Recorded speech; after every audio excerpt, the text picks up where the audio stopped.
चले चले द्रुषि पढ़े फिर। अच्छा जी। सेक्शन नंबर 12 डील करता है थोड़ा सैलरी को, साथ साथ समझिए कि सैलरी को भी हम उसका खोलने लगे हैं, फर्स्ट साइड को स्टार्ट करने लगे हैं साथ साथ, पिछली क्लास को भी साथ साथ कनेक्ट करके। आपकी इनकम टैक्स ऑर्डिनेंस, इसका सेक्शन नंबर 12 सब सेक्शन 1 पढ़ते हैं जी। ये 2420 वाली बात को, 24 लाख रुपए आपकी सैलरी हो, कितनी हो, 24 लाख सैलरी हो। अच्छा अभी इसको छोड़ दें, अभी वाला रेट को, पिछले साल जो रेट था ना 2025 में, अभी तो कौन सा टैक्स चाह रहा है 2000, उसमें जो हमारा टैक्स बनता था पता है कितना बनता था 24 लाख पे? 2,30,000। पोर्टल पे भी दिखा दूंगा, आप फर्स्ट शेड्यूल में जाके चेक कर लेना, 2,30 ही बनता है, ठीक है, मैंने याद किया हुआ है। अच्छा, अब इसका मतलब ये है कि अगर 2,30,000 कट गया तो हमें पैसे मिलेंगे कितने? 21 लाख है, 21,70,000 मिलेंगे, ठीक है। इसको कहते हैं ग्रॉस सैलरी। क्या कहते हैं? इसको कहते हैं विद होल्डिंग, और इसको कहते हैं नेट सैलरी या टेक होम सैलरी, ऐसे ही है। मैंने सवाल ये किया कि जो बंदा सैलरी देने वाला है कौन है? एम्प्लॉयर है। एम्प्लॉयर, अब गौर से फरमाइएगा फिर लॉ को बताता हूँ। एम्प्लॉयर ने इतने पैसे तो आपके बैंक में ट्रांसफर कर दिए, इतने पैसे सरकार को जमा करवा दिए, और ये लिखा कि बिशारत साहब जो हैं उनके, राय बिशारत अली के जो टैक्स है वो इतना है, कितना है, 2,30,000।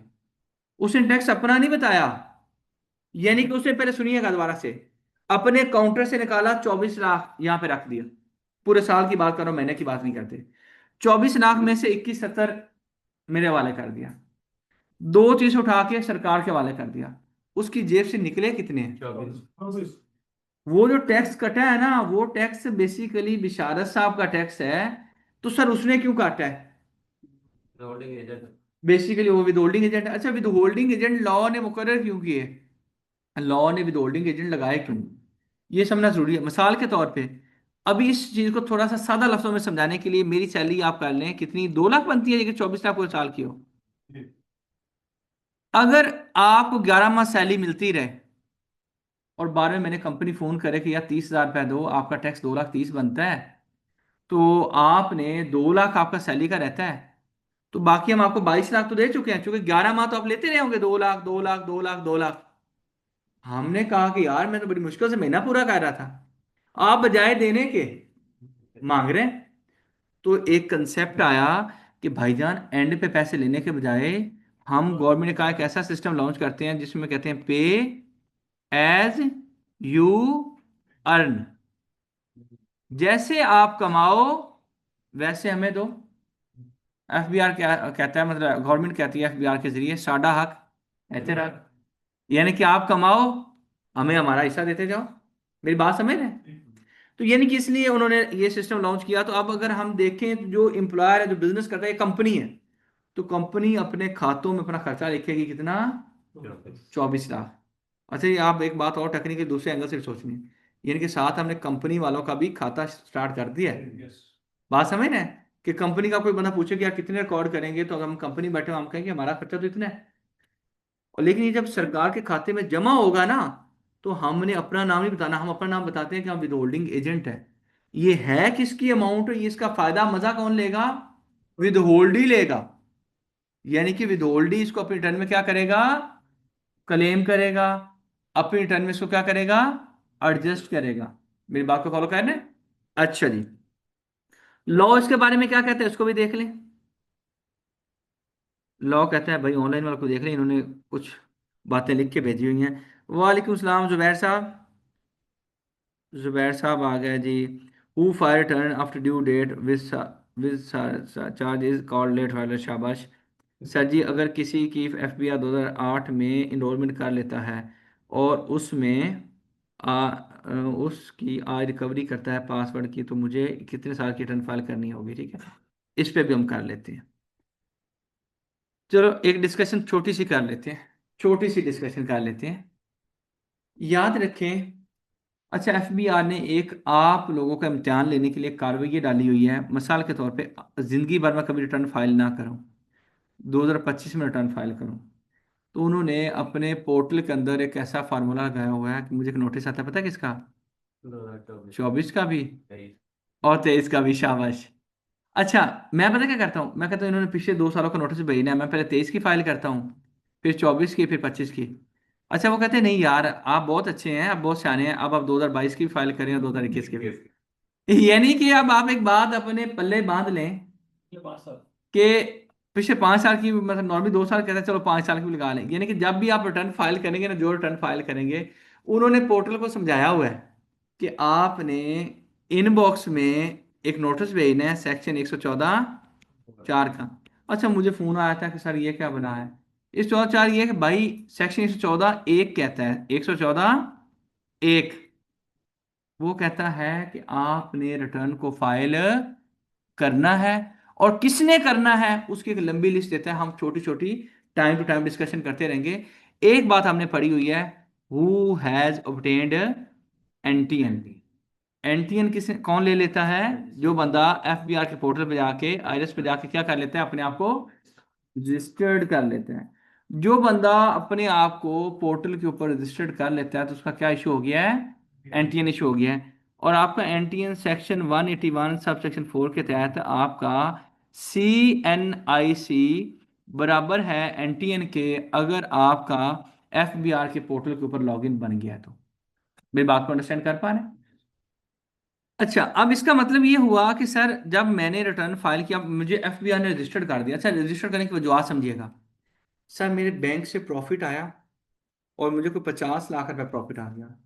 अच्छा, 50 लाख के ऊपर मेरा टैक्स कटेगा। आज मैं थोड़ा सा, जो नोटिस नहीं आते उसको हम थोड़ा समझने की कोशिश करते हैं। अच्छा, फर्ज करें कि आपने बैंक से प्रॉफिट लिया तो सेक्शन 151 के तहत आपका टैक्स कटता है। किसके तहत है? 151। अच्छा, आपका बैंक से प्रॉफिट आए, आपको किसी सरकार के प्रोजेक्ट में आप पैसे लगाएं, और फिक्स आपको महाना या सालाना पेमेंट हो, फिक्स, यानी कि आपको हर 2 महीने बाद या हर साल बाद या हर 3 महीने बाद हम आपको 5,000 रुपये देंगे, 10,000 रुपये देंगे, लाख देंगे। जब फिक्स पेमेंट मिलती है तो हम कहते हैं कि हमें क्या मिल रहा है? हम प्रॉफिट कहते हैं, हम बुरे लफ्जों में सूद कहते हैं। हाँ जी, profit on debt. Profit on debt, क्या वर्ड इसके टैक्स की जबान में क्या कहते हैं? Profit on debt, DEBT। Profit on debt क्या होता है? ये इनकम भी होता है, खर्चा भी होता है। अच्छा, जब आप किसी लाइन में पढ़ें तो आपको पता चले कि प्रॉफिट ऑन डेट रिसीव हो रहा है, तो ये आपकी इनकम रिकॉर्ड होता है। किसी जगह पे आप लॉ में पढ़े और आपको पता चले कि हम पे कर रहे हैं, तो आपने कहना ये हमारा एक्सपेंस है, ये क्या हमारा। अच्छा, याद रखें कि टैक्स कौन काटता है नॉर्मली? जो पेमेंट करने वाला, जैसे कंपनी का एक्सपेंस था, तो यहाँ पे प्रॉफिट ऑन डेट में जो बंदा आपको इंटरेस्ट दे रहा होगा वो आपकी विद होल्डिंग कर रहा, विद होल्डिंग होती है उस बंदे की जिसकी इनकम बन रही होती है। क्या बन रही होती है? इनकम बन रही होती है। अच्छा, अब ये समझिएगा कि हमारा टैक्स कट गया, सरकार के खाते में चला गया, या फिर मैंने प्रॉपर्टी खरीदी तो 236 के तहत मेरा टैक्स मुझसे लिया गया, एडवांस टैक्स। या मैंने प्रॉपर्टी सेल की तो 236C के तहत। या फर्ज करें कि मेरे, नहीं वो भाई अभी कैपिटल गेन मुझे आज आता नहीं है, थोड़ा सा वेट कर लें। अब जो टॉपिक समझा रहा हूँ आपने उस पर रहना है। अभी हम डिस्कशन ये कर रहे हैं कि मुझे नोटिस क्यों आते हैं और किस तरह से आते हैं, हम थोड़ा सा वो स्टोरी समझने लगे हैं। और उस भाई के जवाब देने, जिसने कहा कितनी रिटर्न फाइल करूँ, इसको उसके साथ लिंक करना है। 236, उसने कहा ना मेरी एफबीआर ने खुद से एनटीएन बना दिया है। वो क्यों बना है? बेसिकली इसका जवाब उसके साथ लिंक भी होता है और इसका नोटिस के साथ लिंक होता है। 236C, मैंने अपनी प्रॉपर्टी किसी गवर्नमेंट को, के अदारे को, किसी कंपनी को, या किसी बैंक को, या किसी कॉलेज को, या किसी हॉस्पिटल को, या किसी मैटरनिटी होम को, या किसी बुटीक को क्या दी? किराए पे दी। उन्होंने मेरा क्या किया?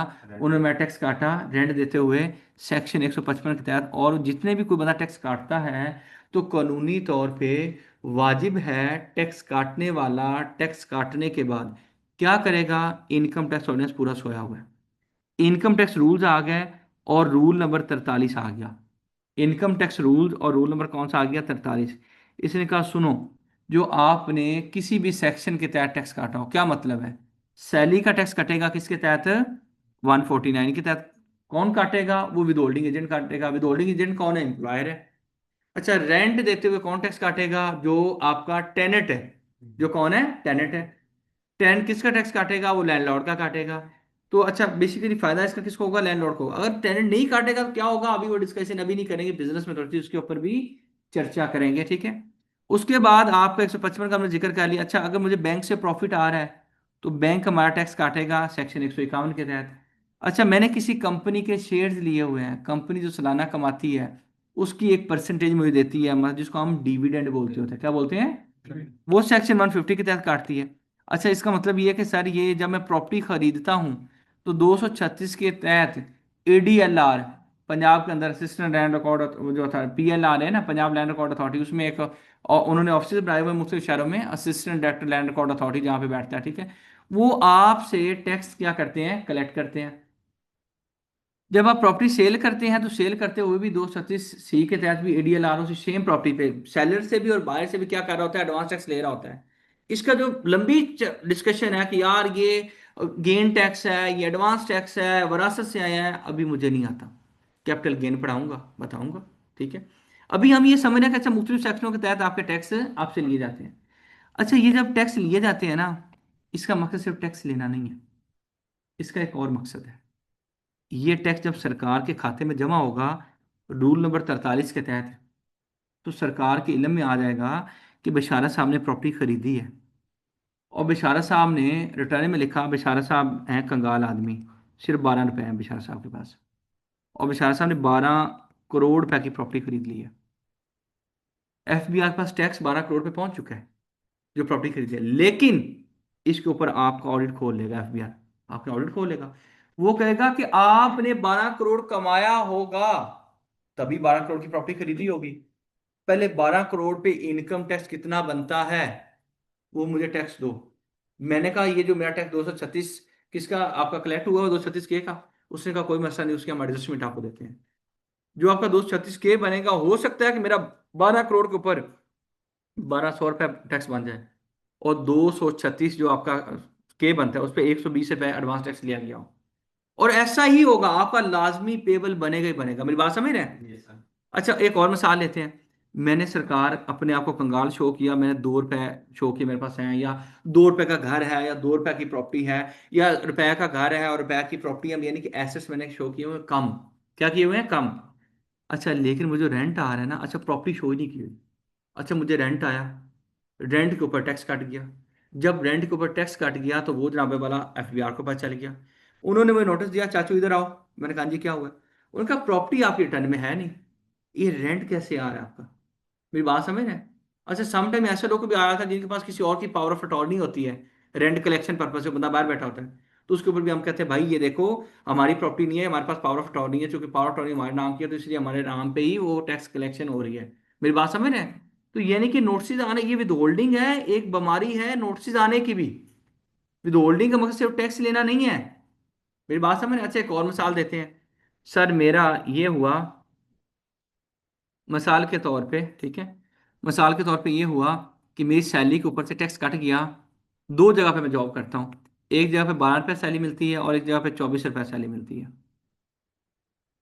कानून कहता है दोनों सैलरियाँ होगी ऐड, क्या होगी, ऐड होगी। क्यों ऐड होगी, सेक्शन 4 सब सेक्शन 1 कहता है कि जो सैलरियाँ होती हैं दोनों को क्लब करके आपका टैक्स बनता है।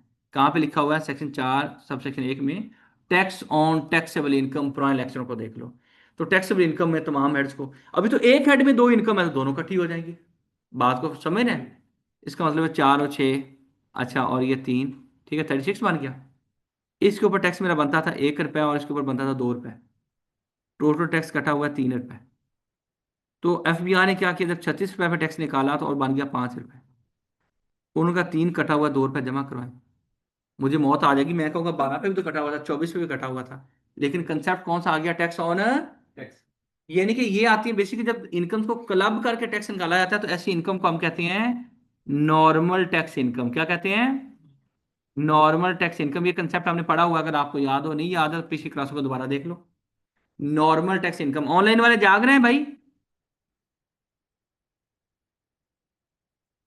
और सोए हुए तो नहीं हो? ये सब जाग रहा हूँ। नहीं नहीं सर, एक सुन एक रहे हैं तो सुन जाग रहे रहा अच्छा अच्छा भाई, सुनते रहना है।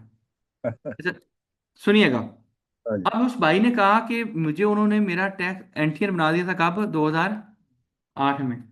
अच्छा, क्यों बना होगा? इस भाई की कोई विदहोल्डिंग हुई होगी, या सिर्फ कोई इंटरनेशनल टूर भी किया हो, तब भी आपका एनटीआर बना देते हैं, आपको पता भी नहीं होता। अच्छा, आपके बैंक से 2 लाख का ज्यादा, अभी एक सेक्शन आपको दिखाता हूँ, आपको चीजों का इल्म ही नहीं है। कैसे? 165A, बैंक आपके साथ क्या क्या कर रहे हैं आपको पता भी नहीं है।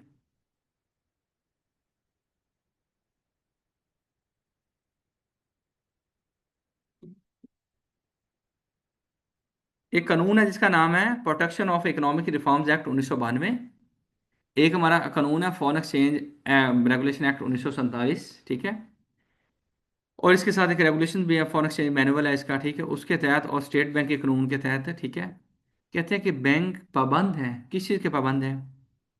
A list of persons containing particulars of cash withdrawal exceeding 50,000 rupees in a day and tax reduction thereon aggregating to rupees 1 million or more during each preceding calendar month। आप याद रखें कि समझो कि सादा लफ्जों में 10 लाख रुपए, शाबाश। किसी महीने की 10 लाख से ज्यादा ट्रांजैक्शन हो, वो भी रिपोर्ट हो रही हैं, और ठीक है, अच्छा, एग्रीगेट में, या फिर 50,000 की डेली की ट्रांजैक्शन हो रही है, ये आपकी एफबीआर की को रिपोर्ट हो रही है। मुख्तलिफ कवानीन का ऊपर जिक्र किया, उन कवानीन के तहत किसको रिपोर्ट हो रही है? एफबीआर। यानी कि वो सोए हुए हों, लेकिन उनके पास चीजें जा रही हैं।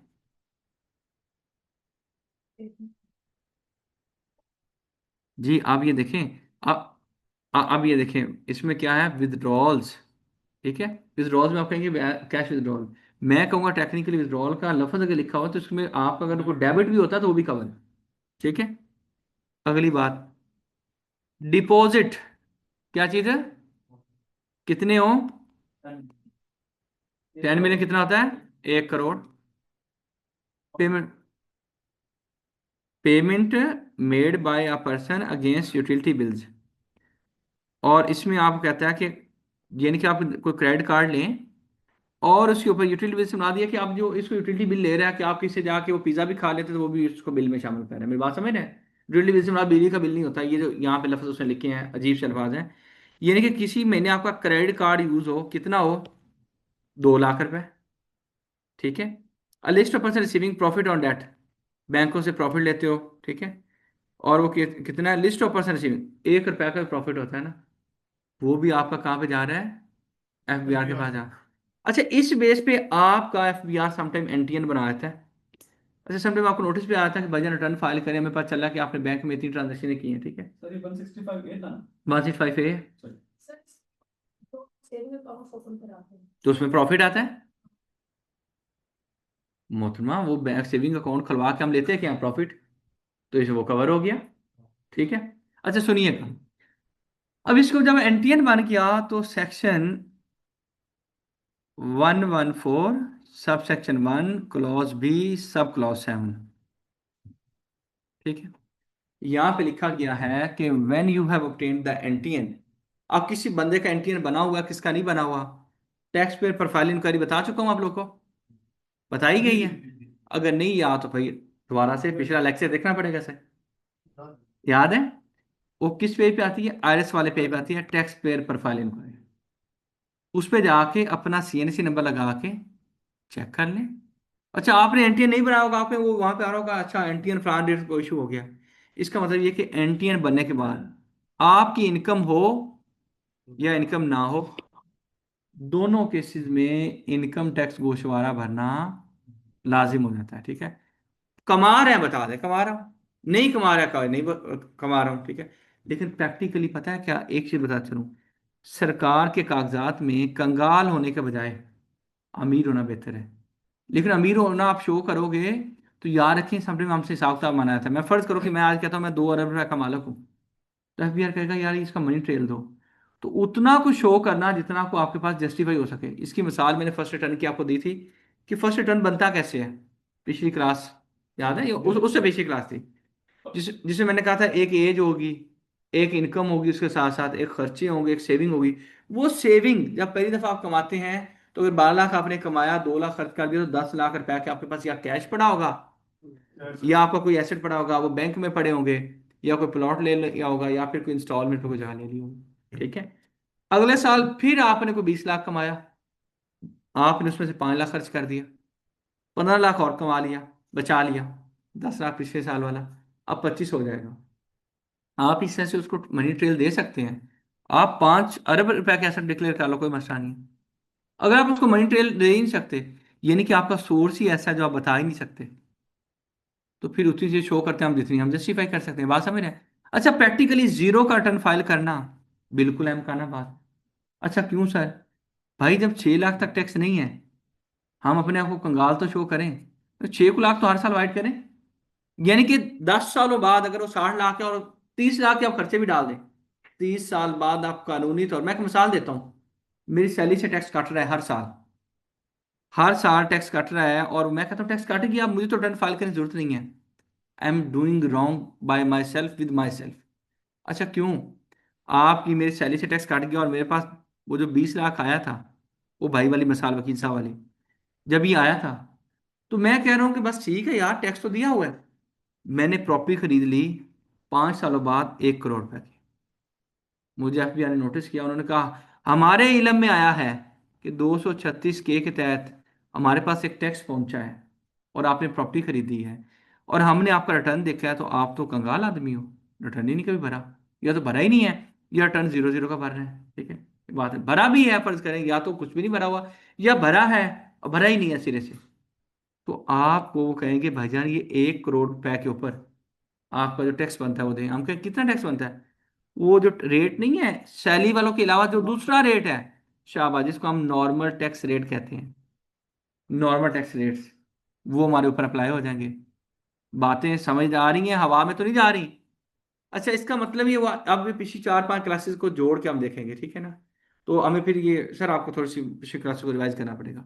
उसको जब हम कनेक्ट करके देखेंगे तो हमें आइडिया होगा, अच्छा ये इस तरह से कर रहा है, फिर हमें फौरी तौर पे वकील रखना पड़ेगा।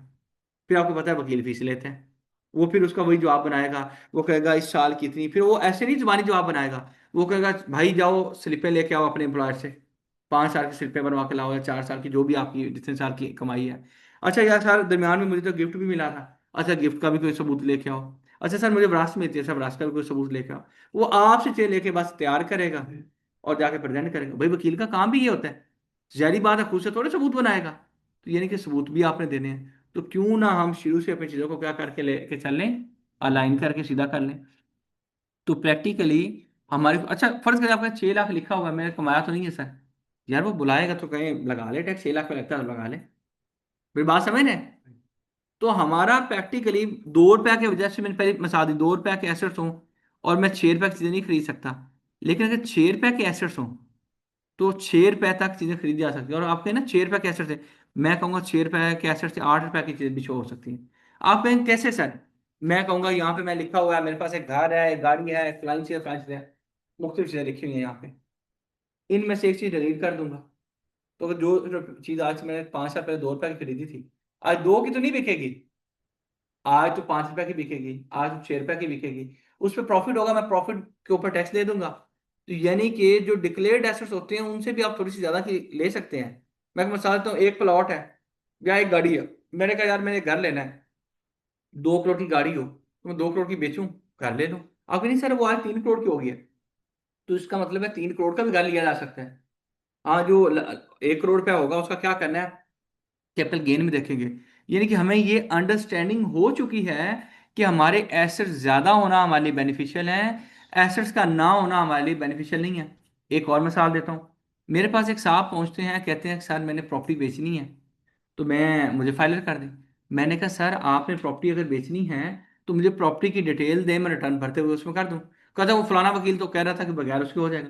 मैंने कहा सर हो जाएगा, कल को आप प्रॉपर्टी बेचेंगे, आपकी प्रॉपर्टी रिटर्न में है ही नहीं, एफबीआर नोटिस करेगा कि प्रॉपर्टी तो रिटर्न में नहीं थी, 1 साल नहीं थी, अगले साल आपने बेच कैसे दी? तो मैंने कहा कि आप अपनी चीजें पहली रिटर्न भरते हुए, अगर आपने कोई गुनाह भी किए हुए हैं वो भी दे दें, मैं रिटर्न में लिख दूं। ताकि एफबीआर कार्ड में वो भी आ जाए।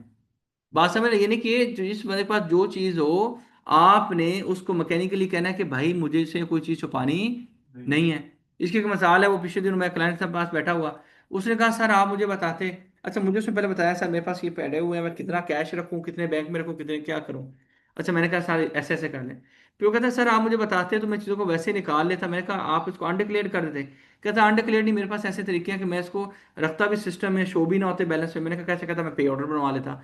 तो प्रैक्टिकली आप भी अपने वकील को सही बताएंगे और अगले क्लाइंट को भी कहेंगे मुझे एक्यूरेट बताएंगे, तो मैं अकॉर्डिंगली क्या करूंगा, आपको बेटर प्रोटेक्ट कर पाऊंगा। मेरी बात समझ रहे हैं? तो द थिंग इज कि आप इसे वहां पे पहुंच रही हैं, तो विद होल्डिंग का मकसद विद होल्डिंग नहीं है। विद होल्डिंग का मकसद आपको पकड़ना भी है। जैसे वो मैंने एक सैली की मिसाल दी। जब एक सैली, अच्छा कई लोग कहेंगे सर मैं नहीं पे करता, आप दो सैलियों को क्या कर दें, इतना लिख दें जितना टैक्स कटा हो उतना। वो आपको बेवकूफ लगता है? लगता होगा, मान लेते हैं, लेकिन है नहीं। जब उसने बुला लिया तो आप साबित नहीं कर पाएंगे, आप पकड़े जाएंगे। तो यानी कि विद होल्डिंग से आपका फ्यूचर में नोटिस आता है, यानी कि नोटिस की बुनियाद ही यहां से पड़ती है। मेरी बात को समझ रहे हैं? हाँ, रिपोर्टिंग हो रही है, ठीक है, ये रिपोर्टिंग हो रही है। अच्छा, अब सर हम आए थे वो 2224 लाख वाली बात जो यहाँ से हमने स्टार्ट की थी, और 20 और 24 वाली। तो ये उस पॉइंट को यहाँ पे एक जगह पे एक्सप्लेन भी किया गया है। Any salary received by an employee in tax year other than exempt, ये हर सेक्शन में लिखा गया, इसको इग्नोर करना, ये नहीं लिखा हुआ। Shall be charge tax in the under the head salary, ठीक है। अच्छा याद रखें, सैलरी के हेड में होगी, तो यहाँ पे हम ग्रॉस सैलरी को रिपोर्ट करेंगे। किसको रिपोर्ट करेंगे जी? ग्रॉस सैलरी को। ग्रॉस सैलरी में क्या क्या कुछ शामिल करें, इसलिए यहाँ पे उसकी लंबा चौड़ा 12(2) को दिया है, इसको हम देख लेंगे। लेकिन यहाँ पे इस चीज को आप जाके देखें, क्या कहता है, where an employer agrees to pay the tax chargeable on employee salary the amount of employee's income chargeable under the head salary shall be grossed up by the amount of tax payable by the employer। यानी कि जो tax payable है, जब आपने tax मालूम करना है इस बंदे का टैक्स कितना बनता है, क्या मतलब है। सब यहाँ पे कहने की कोशिश कर रहा है, अल्फाज आगे पीछे हो सकते हैं, ठीक है। वो कहता है कि 24 लाख में से आपका टैक्स कितना कट गया था, 2,30,000 रुपये। तो अगर आपको 21,70 मिला था, तो जब आप पोर्टल पे आके लिखेंगे तो आप ग्रॉस अप करके लिखेंगे। मैंने कहा क्या मतलब है, उसने कहा इसको और इस दोनों को ऐड करके, यानी कि ये अमाउंट बना के लिखेंगे। ये यहाँ पे उसने बात कहानी करने की कोशिश की है, किसमें, 12(3) के अंदर। मेरी बात समझ रहे हैं? हम्म। ये शो नहीं हुआ था, उसको करते हैं, अभी करते हैं, आप आगे नहीं, आप यहाँ पे साथ साथ चलें बस। आप बड़ी खुश नसीब औरत हैं, ठीक है। अच्छा, कुछ लोग हैं, उसके ऊपर डिस्कशन करते हैं। भाई उसके अंदर कुछ खराबियां भी हैं, मैं बताता हूँ, मुझे सुन लें, मैं बढ़ाने के लिए आया हूँ और मैंने वो सारी चीजें समझी होती हैं तभी आया हूँ। आपको क्या पता है कि उस बंदे ने अगर 2024 का फर्क कर 25 का टैक्स 12 माह का आपसे काटा तो है, और पे अभी 11 माह का हुआ है, तो पोर्टल पे कितने माह का आएगा? तो 12 माह का उसने पे नहीं किया, तो मैं उससे 12 माह का सर्टिफिकेट बनवा लूं, मैं 12 माह का लिख दूं। उसने पे नहीं करवाया या पे नहीं किया, तो मैं तो विद होल्डिंग नहीं हूँ और विद होल्डिंग एजेंट नहीं हूँ, मैं तो विद होल्डिंग हूँ। मैं अपने आप को साबित करने के लिए मैं 12 माह का लिख दूंगा, क्योंकि 11 माह का लिखूंगा तो वो बाकी पेबल बन जाएगा। तो बात करने का मकसद ये है कि उन चीज़ों के ऊपर मैं एतमाद नहीं कर सकता, और आपने भी नहीं करना। पहले मेरे से समझना है, फिर आपको पूरी बात समझ आएगी, फिर आपको अंदाजा होगा कि यार अच्छा इसको दो चार चीजें आती हैं, मान जाएं। अच्छा, 11 जो माह है, ये प्रैक्टिकली बातें कर रहा हूँ यार। उन्होंने कहा सर मेरा टैक्स उन्होंने 2.5 लाख काटा हुआ है, मेरा पोर्टल पे 2 लाख आ रहा है, मेरा 220 आ रहा है। मैंने कहा उसको फोन करो, उसको फोन किया, उसने कहा यार अभी तो हमने 1 माह का जमा करवाना है।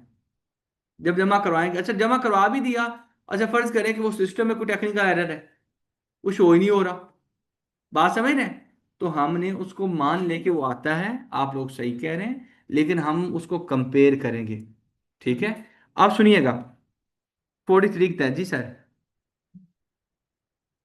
उस साल से आगे 30 जून से आगे चला जाता है, कोई मसला नहीं है। तो मैं बता देता हूँ सर, बता देता हूँ, बता देता हूँ।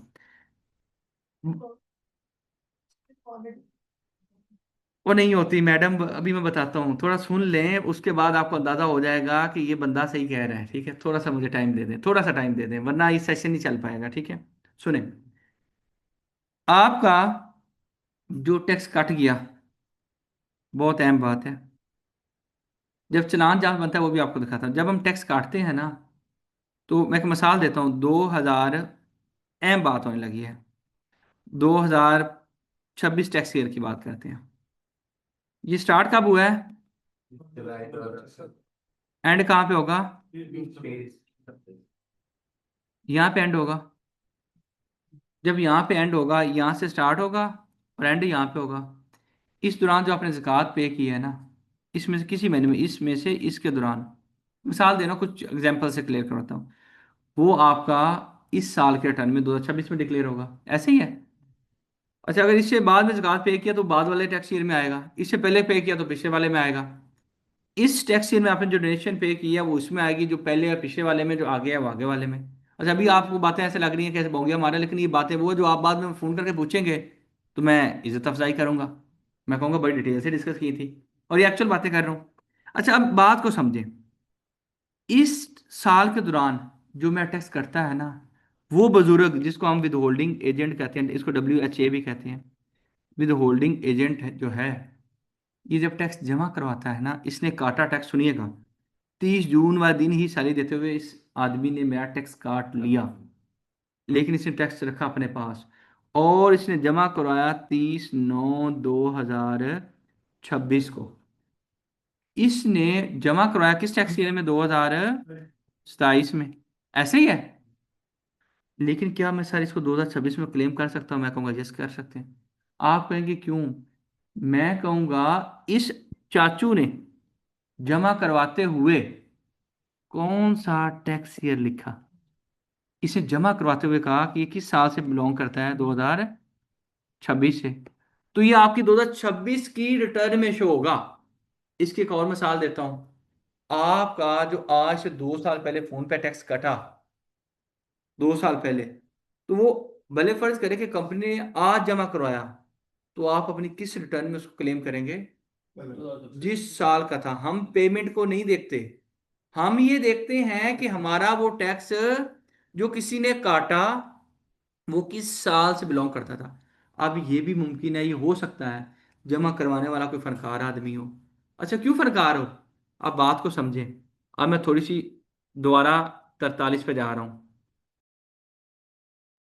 अच्छा, जो हमारी सैलरी होती है, भाई बंद कर दें,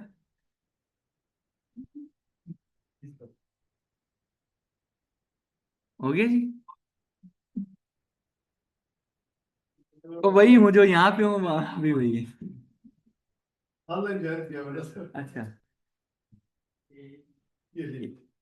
लीव द मीटिंग। हाले भी नहीं होया यार, ये उन्हें दे दें, डबल क्लास लेना चाह रहे हैं। अरे 2 दफा कह रहे हैं, फिजिकल और ऑनलाइन 2 क्लासें होगी हैं। अच्छा, मैंने सुना था हाइब्रिड, हाइब्रिड में ये होता है ना कि जब आप आ सकते हैं तो आ जाएं, नहीं आ सकते तो घर से ले लें, घर से बिन लीव बाद में पोर्टल होता है, तो ये कहते हैं हाइब्रिड। ये एक नई किस्म आ गई है अच्छा भाई, नाज नहीं होना आपने। अच्छा सर, ग्रॉस सैलरी रिपोर्ट की आती है, ठीक है, टैक्स पर्पजेज के लिए। टैक्स पर्पजेज से बना दिया कि पोर्टल पे हमारा टैक्स निकालने के लिए ग्रॉस सैलरी निकाली लिखी जाती है।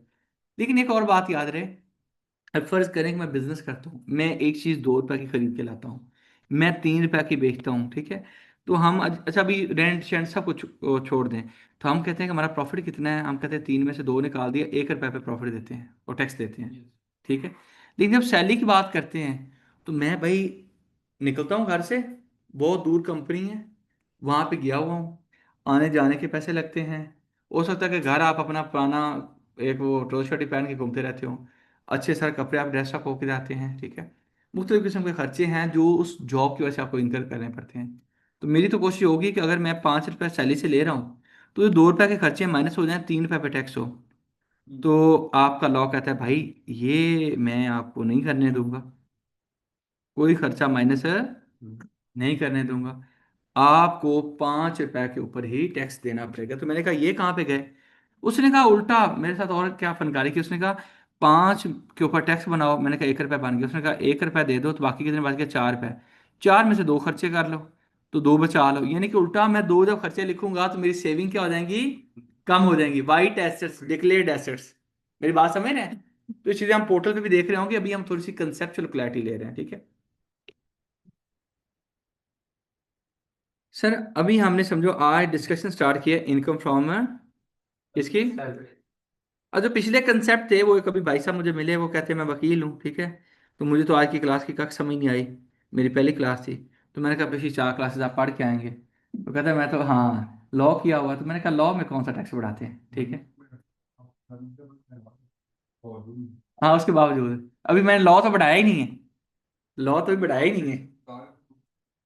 वो सेक्शन में इसलिए बता रहा था आप समझ आए मुझे लॉ आता है। अच्छा अच्छा, चले चले चले जी। इनकम फ्रॉम सैलरी जो है, इसके लिए दो पॉइंट्स हैं कि there must be two parties, क्या होगी। एक का नाम होगा एम्प्लॉयर और दूसरे का क्या नाम होगा, एम्प्लॉय, दूसरी पार्टी जो होगी। अच्छा अब अगर हम डिस्कस करें कि जो एम्प्लॉयर साहब हैं ये पेमेंट करेंगे और हम जो एम्प्लॉय होगा वो क्या करेगा, पेमेंट रिसीव करेगा। पेमेंट करने वाला का क्या होगा, एक्सपेंस होगा। रिसीव करने वाले की क्या होगी, इनकम होगी, ठीक हो गया। जो एक्सपेंस है इसके ऊपर अगर हम डिस्कशन करें तो सर इसके ऊपर ये है कि आपका जो एक्सपेंस होता है, अगर फर्ज करें कि मैंने एक ड्राइवर रखा हुआ है जाती, मैं एक दफ़ा मैं एम्प्लॉयर तो हूँ, वो मुझे घर लेके जाता है, घर से यहाँ ले आता है, मैं कहीं हेयरिंग पे जाता हूँ वहाँ चलाता है, कोर्ट जाता हूँ वहाँ पे जाता है, वो पर्सी जाती मेरा गाड़ी का ड्राइवर है, ठीक है। अब भी ये मेरा एक्सपेंस है, लेकिन अब ये कौन सा बनेगा, पर्सनल एक्सपेंस। क्या बनेगा, पर्सनल एक्सपेंस बनेगा। अच्छा अच्छा, हाँ जी बच्चे।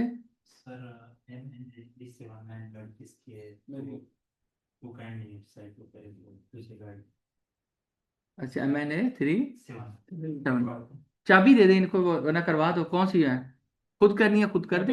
अच्छा ठीक। पर्सनल एक्सपेंसेस, ठीक है, यानी कि ये मेरा जाती एक्सपेंस बनेगा। जब जाती एक्सपेंसेस बनेगा तो सर हमारी रिटर्न के अंदर जो हमारे जाती खर्चे होते हैं पता है कहाँ पे आते हैं, वेल्थ स्टेटमेंट में, शाबाश, ये पर्सनल एक्सपेंसेस हैं।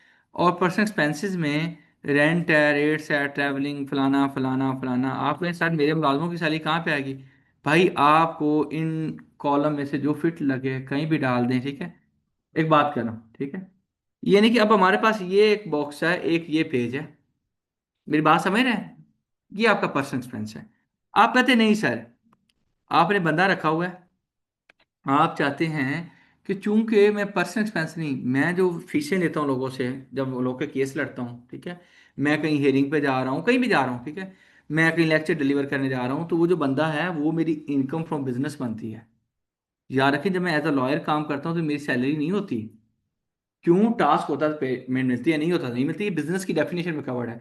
जितने प्रोफेशनल सर्विस प्रोवाइडर हैं किसकी डेफिनेशन में कवर्ड है, बिजनेस की डेफिनेशन में कवर्ड है, बताऊंगा जब बिजनेस को की डेफिनेशन दूंगा।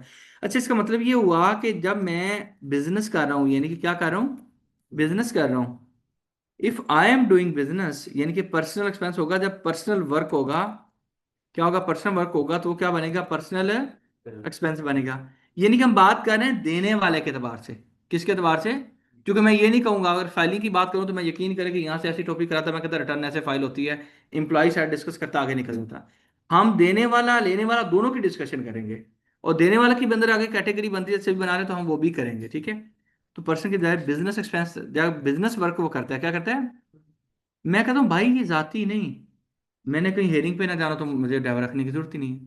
मैंने कॉलेज जाना है तो अच्छा, ये जो जो लेक्चरिंग से फीस होती है कि ये भी मेरी बिजनेस इनकम है। ये नहीं कि जो मैं सर्विसेज दे रहा हूँ तो ये कुछ जाती मेरे काम नहीं है, ये मेरी इनकम है, सरकार को रिपोर्ट करूंगा कि इनकम फ्रॉम बिजनेस है, और उस ड्राइवर को भी दूंगा तो वो अपना क्या खर्चा करूंगा, ये बिजनेस एक्सपेंस है, मेरी बात समझ रहे हैं। तो ये मैं क्या बनाऊंगा, ये अभी हम बात कर रहे हैं, अभी मुझे कंपनी का लफ्ज मैं दोबारा से भूल गया हूँ, एओपी का वर्ड भूल गया हूँ, अभी मैं हूँ अपनी जात पे, इंडिविजुअल पे, मैं क्या हूँ, I am not the person, पता है ना आपको। भाई हम पर्सन नहीं है, ठीक है, हम इंसान है, ठीक है। पर्सन में इंडिविजुअल, एओपी एंड कंपनी तीनों कवर्ड होते हैं, ऐसे ही है। तो यहाँ पे जब हम आए, अगर बिजनेस एक्सपेंस है तो ये कहाँ पे आता होता है, बिजनेस में जाके मैनेजमेंट एडमिन में चले जाए, ठीक है। तो यहाँ पे जो सैलरीज वेजेस आ रहा है, अच्छा हालांकि आप कहेंगे सर वहां पे क्यों नहीं आ रहा, यार उनको फोन कर लेना एफबीआर वालों को, उनको बता देना कि कोई जाती मुलाजम होता है तो वो कहाँ पे लिखें। ठीक है, बात को आई बिलीव आप अंडरस्टैंड कर रहे होंगे। अच्छा, अब जो विद होल्डिंग होगी, जो विद होल्डिंग होगी, विद होल्डिंग में ये है विद होल्डिंग एजेंट है। क्या दोनों जगहों पे विद होल्डिंग एजेंट होगा, एक जगह पे होगा? तो सर अभी मुझे भी नहीं पता और आपको भी नहीं पता। विद होल्डिंग एजेंट के लिए सेक्शन कौन सा है? 149। चूंकि हम सैलरी के हेड की बात कर रहे हैं, हम हर हेड के साथ उसको जो रेलिवेंट टैक्स काटने वाला है वो भी डिस्कस करेंगे। कितनी सैलरी पे काटना है वो भी नहीं बताया मेरे पास। ना तो मेडिकल अलाउंस कोई बोले, ना कन्वेंस अलाउंस बोले, ना अकोमोडेशन अलाउंस बोले, ना सेल्फ हायरिंग बोले। कुछ भी नहीं बोलना ना, जब तक मैं बता दूं। ठीक है, अभी हम बात करें कि टैक्स काटना है। काटना किसने है?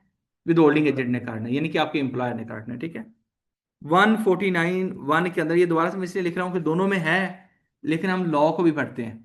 हम क्या करते हैं? लॉ को भी पढ़ते हैं। अच्छा भाई, कोई बड़ा वकील हो, ठीक है, मेरे इंटरप्रिटेशन से इख्तलाफ करना चाहता हो तो कर सकता है, मुझे कोई मसला नहीं है। वजह क्या है कि जो लॉ मैं पढ़ाऊंगा, और यही वो चीज़ होती है, लोग कहते हैं वकील झूठ बोलते हैं, तो वकील बोलते भी होंगे हो सकता है, लेकिन बड़ी सी जगहों पे वकील अपनी इंटरप्रिटेशन देता है। एक वकील अपने हिसाब से उस लॉ का मतलब निकालता है, दूसरा वकील अपने हिसाब से। ठीक है, यानी कि बात करने का मकसद ये है, आपको यार आप ये बता रहे हैं सर मैं ये नहीं मानता है, तो ऐसे भी हो सकता है। अच्छा, वैसे तो आए तो मुझे किसी ने कहा नहीं है, लेकिन मैं फिर भी बताता हूँ, अगर कोई इख्तलाफ करना चाहे तो कर सकता है। ठीक है, पहले नंबर पे ये क्या है? वो भाई अभी सेक्शन 1 आ रहा है, तो इसके नीचे जैसे सेक्शन है 149 से लेके 158 तक, वो सारे किसको डील करते हैं?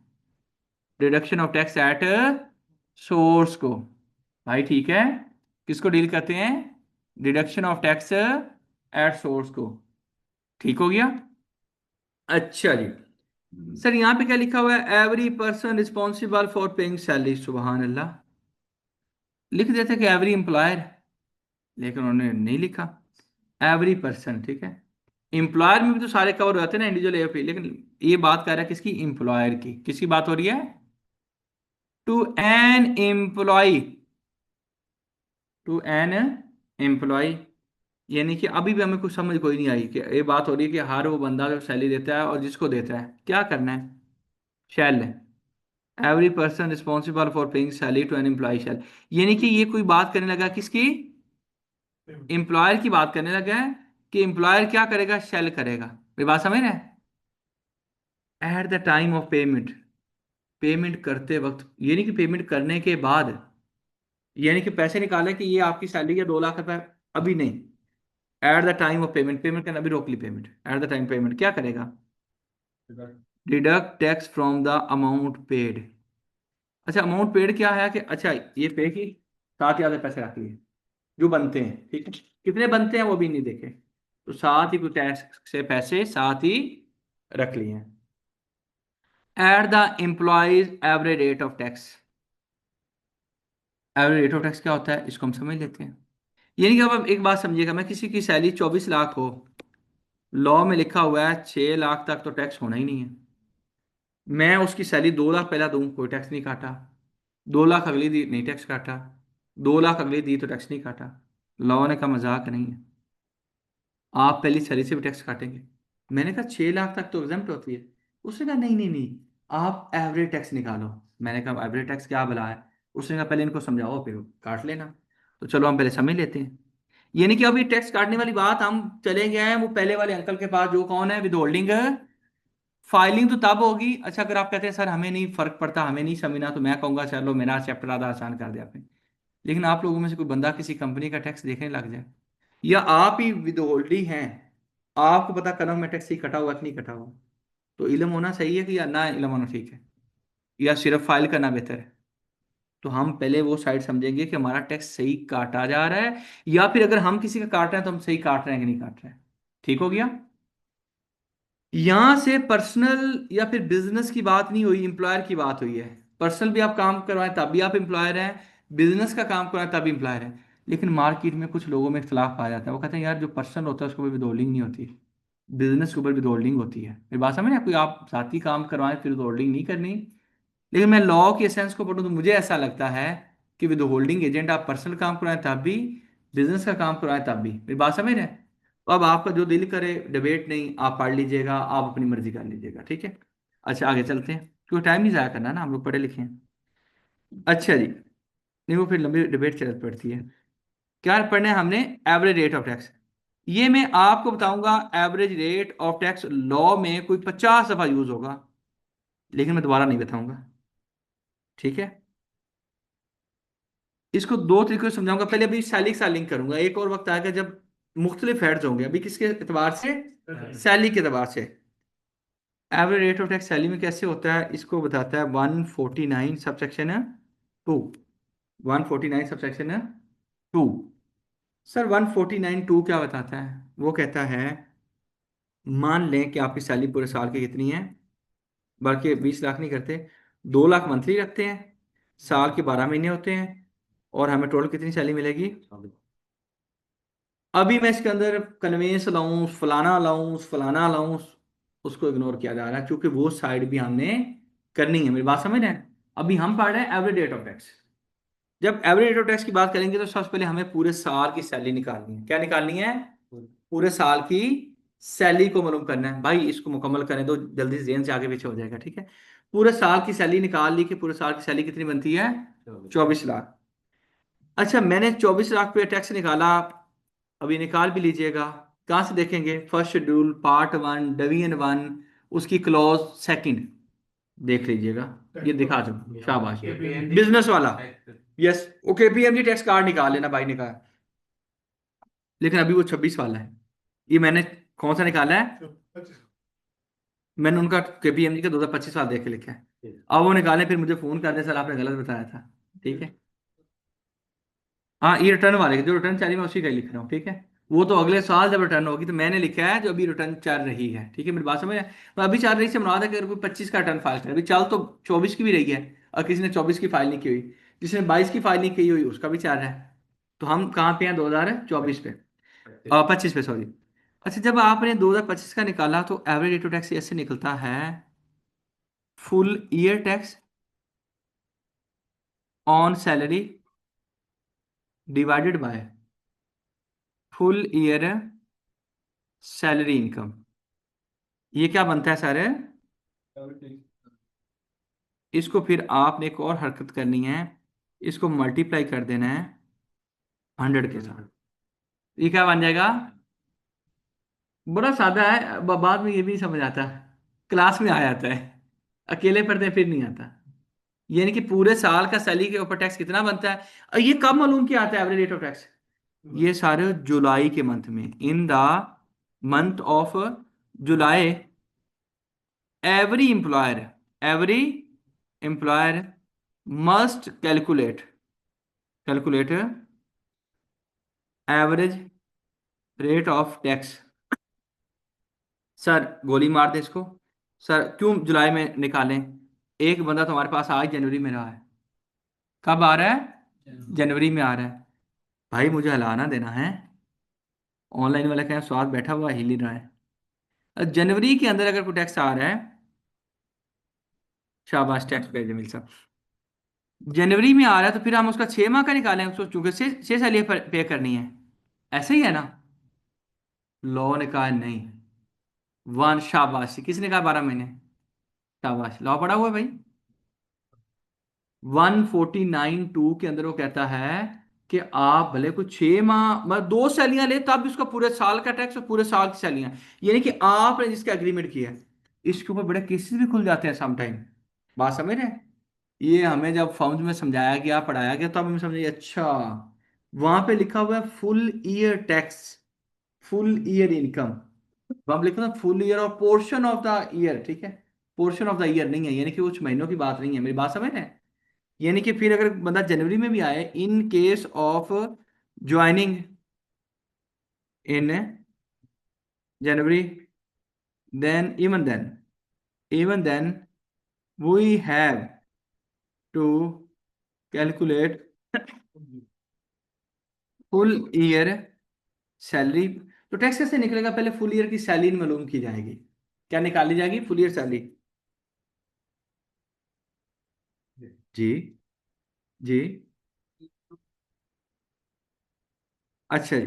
देन फुल ईयर की सैलरी के बाद then we shall calculate tax on that income ठीक है, जाहिर बात है पूरे साल की हमने सैलरी निकाली, तो फिर हम क्या करेंगे, पूरे साल का ही टैक्स निकालेंगे। बात को फॉलो कर रहे हैं? टैक्स निकालेंगे तो फिर वही ऊपर वाला फार्मूला आ जाएगा। भी बात को अंडरस्टैंड किया कि पूरे साल का टैक्स, टैक्स तब निकाला जाएगा पहले पूरे साल की सैलरी, फिर पूरे साल का टैक्स निकाला, फिर टैक्स को ऊपर रखा, सैलरी को डिवाइड कर दिया और 100 से मल्टीप्लाई कर दिया। आपका दिल करे, माशाल्लाह बड़े काबिल लोग बैठे हुए हैं, 149 टू पढ़ लें जाके। ठीक है, अभी अभी मैडम कर रहा हूँ ना, एक टाइम तो दे दिया करें प्लीज। एक तो आप लोगों को मेरे से भी ज्यादा आगे निकलने का शौक है, क्लास के बाद निकलना है ये जी पूरे। अब मैंने ये फार्मूला उसको बता दिया, लिख के कर दिया, लेकिन अब मैं 100 के साथ क्या कर दूं, मल्टीप्लाई भी कर दूं। इसका एवरेज टैक्स क्या बनता है भाई, ये मैंने वो कैलकुलेटर पे जो करना था वो मैंने कर लिया। ये एक्सेल है, जिन लोगों को एक्सेल आता है बेहतरीन है, जिनको नहीं आता तो एक्सेल सीख लें, वो भी हमारे लोग सिखाते हैं। ठीक है, डाटा साइंसेस वाले हमारे लोग हैं भाई। परसेंटेज निकाल दिया आपने? हाँ जी, परसेंटेज। लेकिन लॉ इसको, वो कहता है, क्या कहता है जी, लॉ इसको बोलता है एवरेज रेट ऑफ टैक्स। ठीक है, अब क्या किया जाएगा, पहले 2 लाख भी सैलरी डिस्पर्स की जाएगी, कितनी, 2 लाख भी सैलरी डिस्पर्स की जाएगी, तो सर हमारी जो विद होल्डिंग होगी क्या होगी, 9.5 शाबाश। सर अगर एम्प्लॉयमेंट कोई शॉर्ट टर्म हो, 4 मंथ की एम्प्लॉयमेंट हो, तो भी पूरे बा- साल की भाई कैलकुलेशन मैं होगी? तो कानून पढ़ा रहा हूँ, कानून में ये लिखा हुआ है, कानून ने शॉर्ट टर्म लॉन्ग टर्म एक दिन कुछ नहीं लिखा, वेजेस के ऊपर है, वो हम अलग देख लेंगे। हम बात कर रहे हैं व्हेन देयर इज, हाँ जी,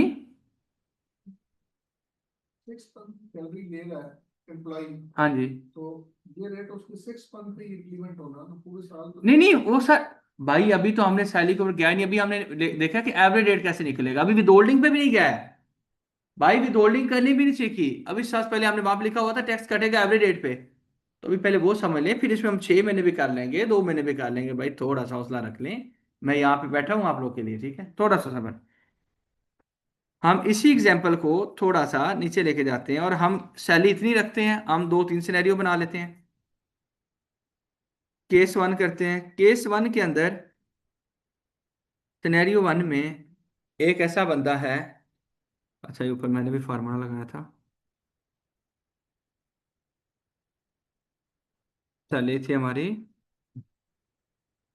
24 लाख, एवरेज रेट कैसे आ गया जी, आपका tax divided by salary multiplied by 100। ठीक है, ये आ गया, ठीक हो गया। अच्छा अब इसके ऊपर केस नंबर वन में हुआ ये कि फुल ईयर एक बंदे ने सर्व किया, फुल ईयर, हालांकि पहले 2 सैलरियों में से डिडक्शन नहीं होनी चाहिए, 2-2 लाख रुपए सैलरी है, कितनी सैलरी है, 2-2 लाख। लेकिन जब पहली सैलरी डिस्पर्स होगी, फर्स्ट सैलरी, अब इसके अंदर कुछ आपका साथ हमारा टैक्स कटा हुआ होगा तो क्या होगा भाई, वो भी नहीं आता मुझे अभी, ठीक है, अभी के लिए इतना ही है। हमारी सैलरी जब गई, कितनी सैलरी हमारी हमें मिली, 2 लाख, तो हमारा टैक्स कितना कट जाएगा साथ ही, ये जो अच्छा परसेंटेज भी साथ में, और हमने ये लगा दिया है तो फिर डायरेक्ट नहीं आ जाए, फिर 100 से डिवाइड भी करना पड़ेगा ये। ठीक है, अच्छा इसमें ये है कि अगर आप 100 से मल्टीप्लाई करते हैं फिर 100 से डिवाइड भी करना है, तो मैंने 100 से मल्टीप्लीकेशन को हटा दिया है। ठीक है, तो कितना टैक्स कटेगा पहली सैलरी से ही, 19,166 रुपये। ये 5 महीने काम करे, 6 महीने काम करे, पूरा साल काम करे, अगर ये जब जब सैलरी लेता रहेगा, चूंकि ये जुलाई के महीने में भी आया, तो जुलाई की पहली सैलरी से इतनी कट जाएगी। यानी कि आप समझिए फुल ईयर आपकी हर महीने जब 12 माह डिडक्शन होगी, तो टैक्स पता कितना बन जाएगा, 2-3 ही बन जाएगा। ये वो स्लैब के अकॉर्डिंगली ही होता है स्लैब के अकॉर्डिंग, भाई ये टैक्स मैंने सैलरी के स्लैब को देख बना, मैं एम्प्लॉयर हूँ, मुझे नहीं पता कि आपको बैंक से प्रॉफिट आता है, मुझे नहीं पता कि आपकी प्रॉपर्टी भी रेंट पे लगी हुई है, मुझे नहीं पता कि आप बिजनेस भी करते हैं, मैं करना है whatever I am paying to you, तो मैंने उसको सैलरी वाले स्लैब में जाके काट देना है। ठीक है, मुझे ये भी नहीं पता कि आप दूसरी जॉब करते हैं, मुझे ये पता है कि आपकी ये इनकम है जो मैं दे रहा हूँ, मुझसे एफबीआर उस चीज़ का हिसाब मांगेगा कि आपने जितने पे किया, आपने टैक्स काटा।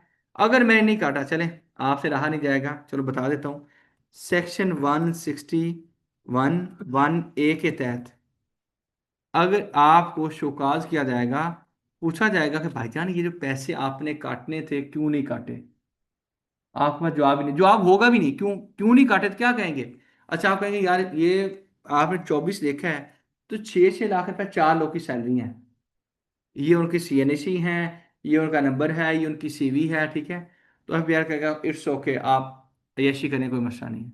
लेकिन अगर एक्चुअल में आपकी सैलरियाँ ज़्यादा थी, ठीक है, एक ही बंदे की सैलरी थी और आपने टैक्स नहीं काटा, तो फिर पता क्या करेगा एफबीआर?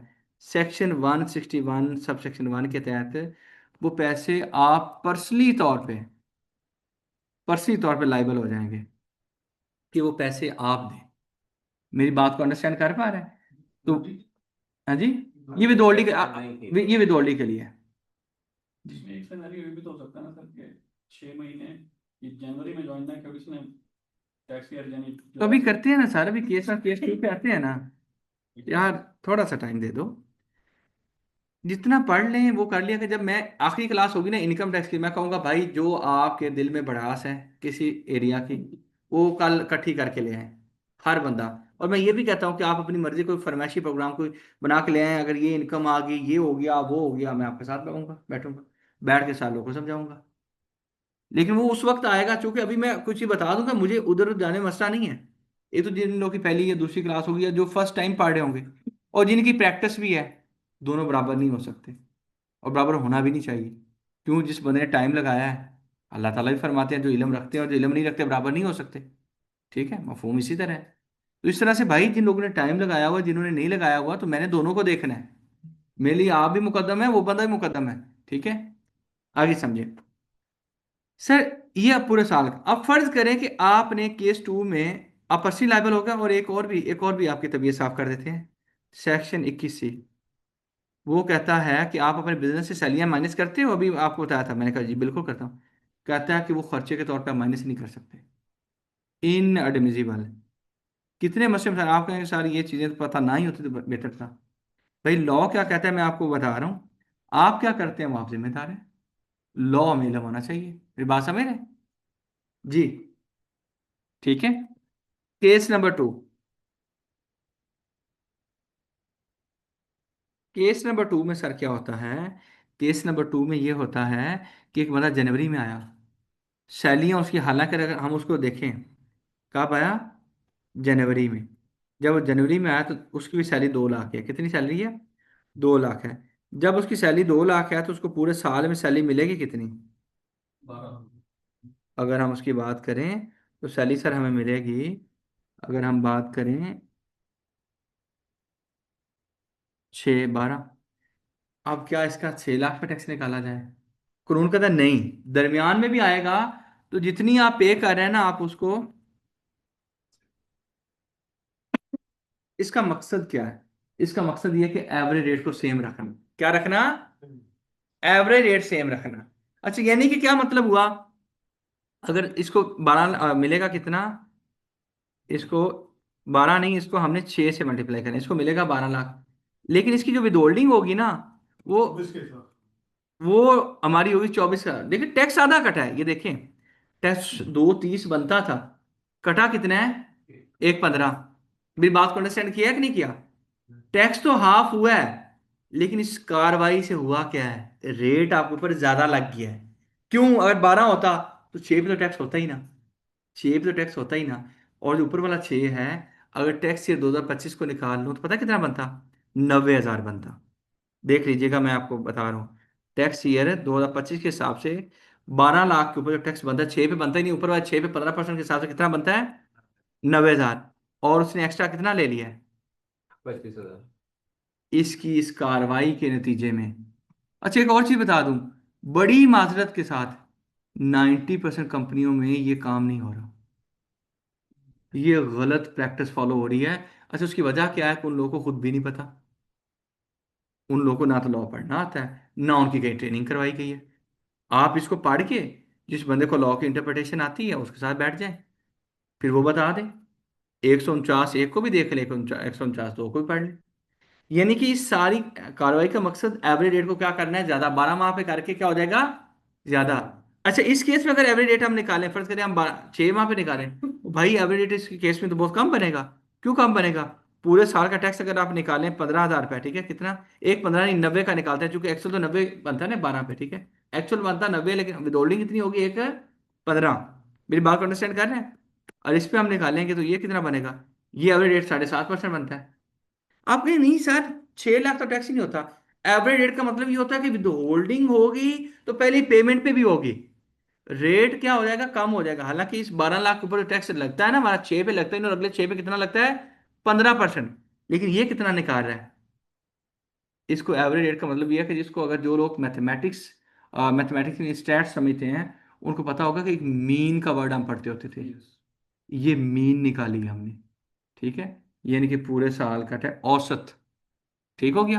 रिटर्न रिफंडेबल बन जाएगा हाँ जी, इस बंदे का, फिर जब रिटर्न फाइल करेगा फिर रिफंडेबल बन जाएगा, बिल्कुल। आप इस भाई ने बहुत सारी बात की है। इस बंदे ने कहा शायद पोर्टल उसका बनाएगा, पोर्टल पता है कितना बनाएगा इस केस में, 90। और उसका दूसरा बनता कितना है, विदोल्डिंग कितनी हुई है, उसने कहा है भाईजान ये तो जो डिफरेंस है 25 हजार का रिफंड बन जाएगा। मैंने कहा आप सही कह रहे हैं। अच्छा, उसने कहा सर ये फिर फर्क क्यों आ रहा है, एफबीआर इसको क्यों नहीं समझ पा रहा।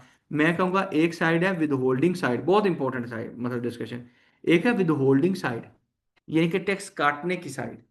वो ये नहीं देखती कि आपका टैक्स बनता क्या है। अच्छा क्यों, बात को समझे। दो सैलियां थी, एक सैली के ऊपर भी टैक्स कटा हुआ था, दूसरी सैली के ऊपर भी टैक्स कटा हुआ था। दोनों ने सही काटा हुआ था, विदहोल्डिंग सही की थी। जब पोर्टल पे गया तो दूसरी साइड कौन सी आती है, चार्जिंग साइड या फिर रिपोर्टिंग साइड। चार्जिंग से मुराद है टैक्स लगना, टैक्स लगेगा जब आप इनकम को रिपोर्ट करेंगे, लिखेंगे। जब मैंने इनकम रिपोर्ट की, वो दूसरा सिनेरियो ले ले जिसमें वो एक सैलरी 2 रुपए वाली और एक 4 वाली, जो भी एग्जांपल थी, उस केस में मेरा पेबल बन रहा था। यानी कि ये एक चीज इनको या तो एफबीआर को लॉ में कोई अमेंडमेंट करनी चाहिए कि इसको वो अलाइन कर दें, या फिर अगर वो अलाइन नहीं करते तो सर उनका ये मानना है कि एक्स्ट्रा बनता है तो आप रिफंड ले लें, चूंकि ये एडजस्टेबल टैक्स है। जस्ट इन केस और कोई इनकम हुई और उसका डिविडेंड टैक्स बना तो ये टैक्स उसके साथ क्या हो जाएगा, नॉक ऑफ हो जाएगा। तो यानी कि प्रैक्टिकली एक बिल्कुल प्रॉब्लम आती है कि विद होल्डिंग ज्यादा पे हुई है, दूसरे केस में विद होल्डिंग कम पे भी तो हुई थी। तो ये एक बिल्कुल लॉ के अंदर डेफिशिएंसी है, अनोमली है, वो जानबूझ के रखी गई है या उन्होंने रखी है, ठीक है। इस केस में हमें ये तो समझ आता है कि ज्यादा क्यों ले रहे हैं। अच्छा, दूसरी केस में फिर वो विद होल्डिंग के केस में, या तो आप उसमें सिस्टम लगाएं कि मैंने भाई 6 माह में ज्वाइन किया था कि आपका रिफंडेबल ना बने, बात समझ रहे हैं? लेकिन हम कहेंगे भाई जब कमाया इतना है टैक्स जो बनता है वो ले, एग्रीड, ठीक हो गया। अच्छा, एवरेज रेट ऑफ टैक्स का भी हमें अंडरस्टैंडिंग होगी। आपका एवरेज रेट ऑफ टैक्स निकलेगा वही फर्स्ट शेड्यूल को मद्देनजर रखते हुए, सैलरी के स्लैब को मद्देनजर रखते हुए, ठीक है, पूरे साल की सैलरी को मद्देनजर रखते हुए। दरमियान में कोई बंदा आ गया, ठीक है, तो फिर भी पूरे साल का एवरेज रेट ऑफ टैक्स निकलेगा। लेकिन एक और चीज, एक है IT3। क्या है IT3? IT3 form. Sir IT3 form क्या है? सर अगर मिसाल के तौर पे आपका कोई टैक्स कट जाए, बीइंग एम्प्लॉय, मेरा कोई सा भी टैक्स कट गया, मैंने ज़मीन खरीदी, मैंने गाड़ी का नंबर लगवाया, मैंने कोई चीज़ और आप फर्ज कह लें कि गाड़ी का नंबर लगवाया, बिजली के बिल में कोई टैक्स आ गया, ठीक है, अभी बिजली के बिलों पे भी हम बाद में पढ़ेंगे। 200 आपके इंटरनेट का बिल आ गया, आपके मोबाइल फ़ोन का टैक्स है।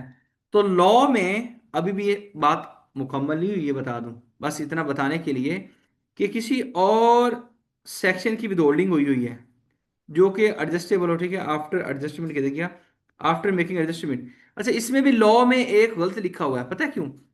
यहाँ भी लिखने वाले से एक गलती हुई है। कैसे? अदर हेड्स, इस लॉ को लूँ ना, ये लेजिस्लेचर को लूँ, तो मैं तो कह सकता हूँ कि जो मेरा प्रॉपर्टी का भी टैक्स कटा हुआ है, प्रॉपर्टी का भी, मुझे तो उसकी भी एडजस्टमेंट चाहिए, लिखा हुआ है, पढ़ लें। लेकिन ये बात अदर हेड्स वाला लफ्ज गलत है, इसको लिखना चाहिए कि tax withheld from employer under different provisions of withholding, या फिर एडजस्टेबल टैक्सेस या एडवांस टैक्स, ऐसा करके लिखिए। अदर हेड्स लिखना ये प्रॉपर रिप्लेस नहीं हुआ। जैसे हमने एक और क्लास में कैसी बात की, तो अगले दिन वो चेंज हो गई, तो मैंने उसको कहा जी हमने कहा भाई कोई बंदा सुन रहा है हमें, तो वैसे कोई शुक्ल बात में बंदा कहता है यार मैं मोल से हूँ, वो फौज का दायरा आपको पता है, ये मोटरवे वाले जो है, ठीक है। तो मैंने कहा आपने तो नहीं बता दिया, कहता ये बात भी उन्होंने सुन ली है। तो ये जो खराबी है लॉ के अंदर मौजूद है अदर हेड्स वाली, इसका मतलब ये मैं तो ये भी कह सकता हूँ मेरा बैंक से प्रॉफिट कटा हुआ है, वो डिविडेंड जो है इनकम फ्रॉम अदर सोर्स में आता है। मैं तो ये भी कह सकता हूँ फर्ज करें कि मेरे बिजनेस में विद होल्डिंग हुई है। तो ये लॉ में थोड़ी सी कमियां बेशियां भी होगी, हम डिस्कस करते रहेंगे, लेकिन आपने भी बैठ के थोड़ा सा समझते रहना है। और इन बातों को, अगर मेरी बातें समझ ना आए तो कॉपी करें। दुनिया का ज़ैनो फतीन बंदा, आर्टिफिशियल इंटेलिजेंस, चैट जीपीटी तो हर बंदा यूज़ करता है, कॉपी करें, पेस्ट करें, उसको कहें उस्ताद ये कह रहा था, मेरा ये पॉइंट है, सही कह रहा था गलत कह रहा था। ठीक है। अच्छा जी, अब ये जो इसके बारे में मैंने यहां से भी नहीं बताया, मैं कह रहा हूं कि सर IT3, क्या कह रहा हूं, IT3। गूगल शरीफ पे चलते हैं, गूगल शरीफ को कहते हैं IT3। ITR तो नहीं लिख दिया था मैंने, अच्छा IT3 फॉर्म, इसको कहते हैं एम्प्लॉयज डिक्लेरेशन। अच्छा एक चीज बता दूं कि ये इसने ये डाउनलोड कर दिया है, मैं बल्कि ये करता हूँ, FBR की वेबसाइट पे जाता हूँ भाईजान, ये जिस इस पेज पे पड़ा हुआ है इसको कॉपी करके ना, ये आपकी शीट पे यहीं पेस्ट कर देता हूँ, उसमें से आप अपना IT3 खुद निकाल लेना। ठीक है, इस पे क्लिक करेंगे तो वो खुल जाएगा गूगल, और उस पे IT3 पे क्लिक करना।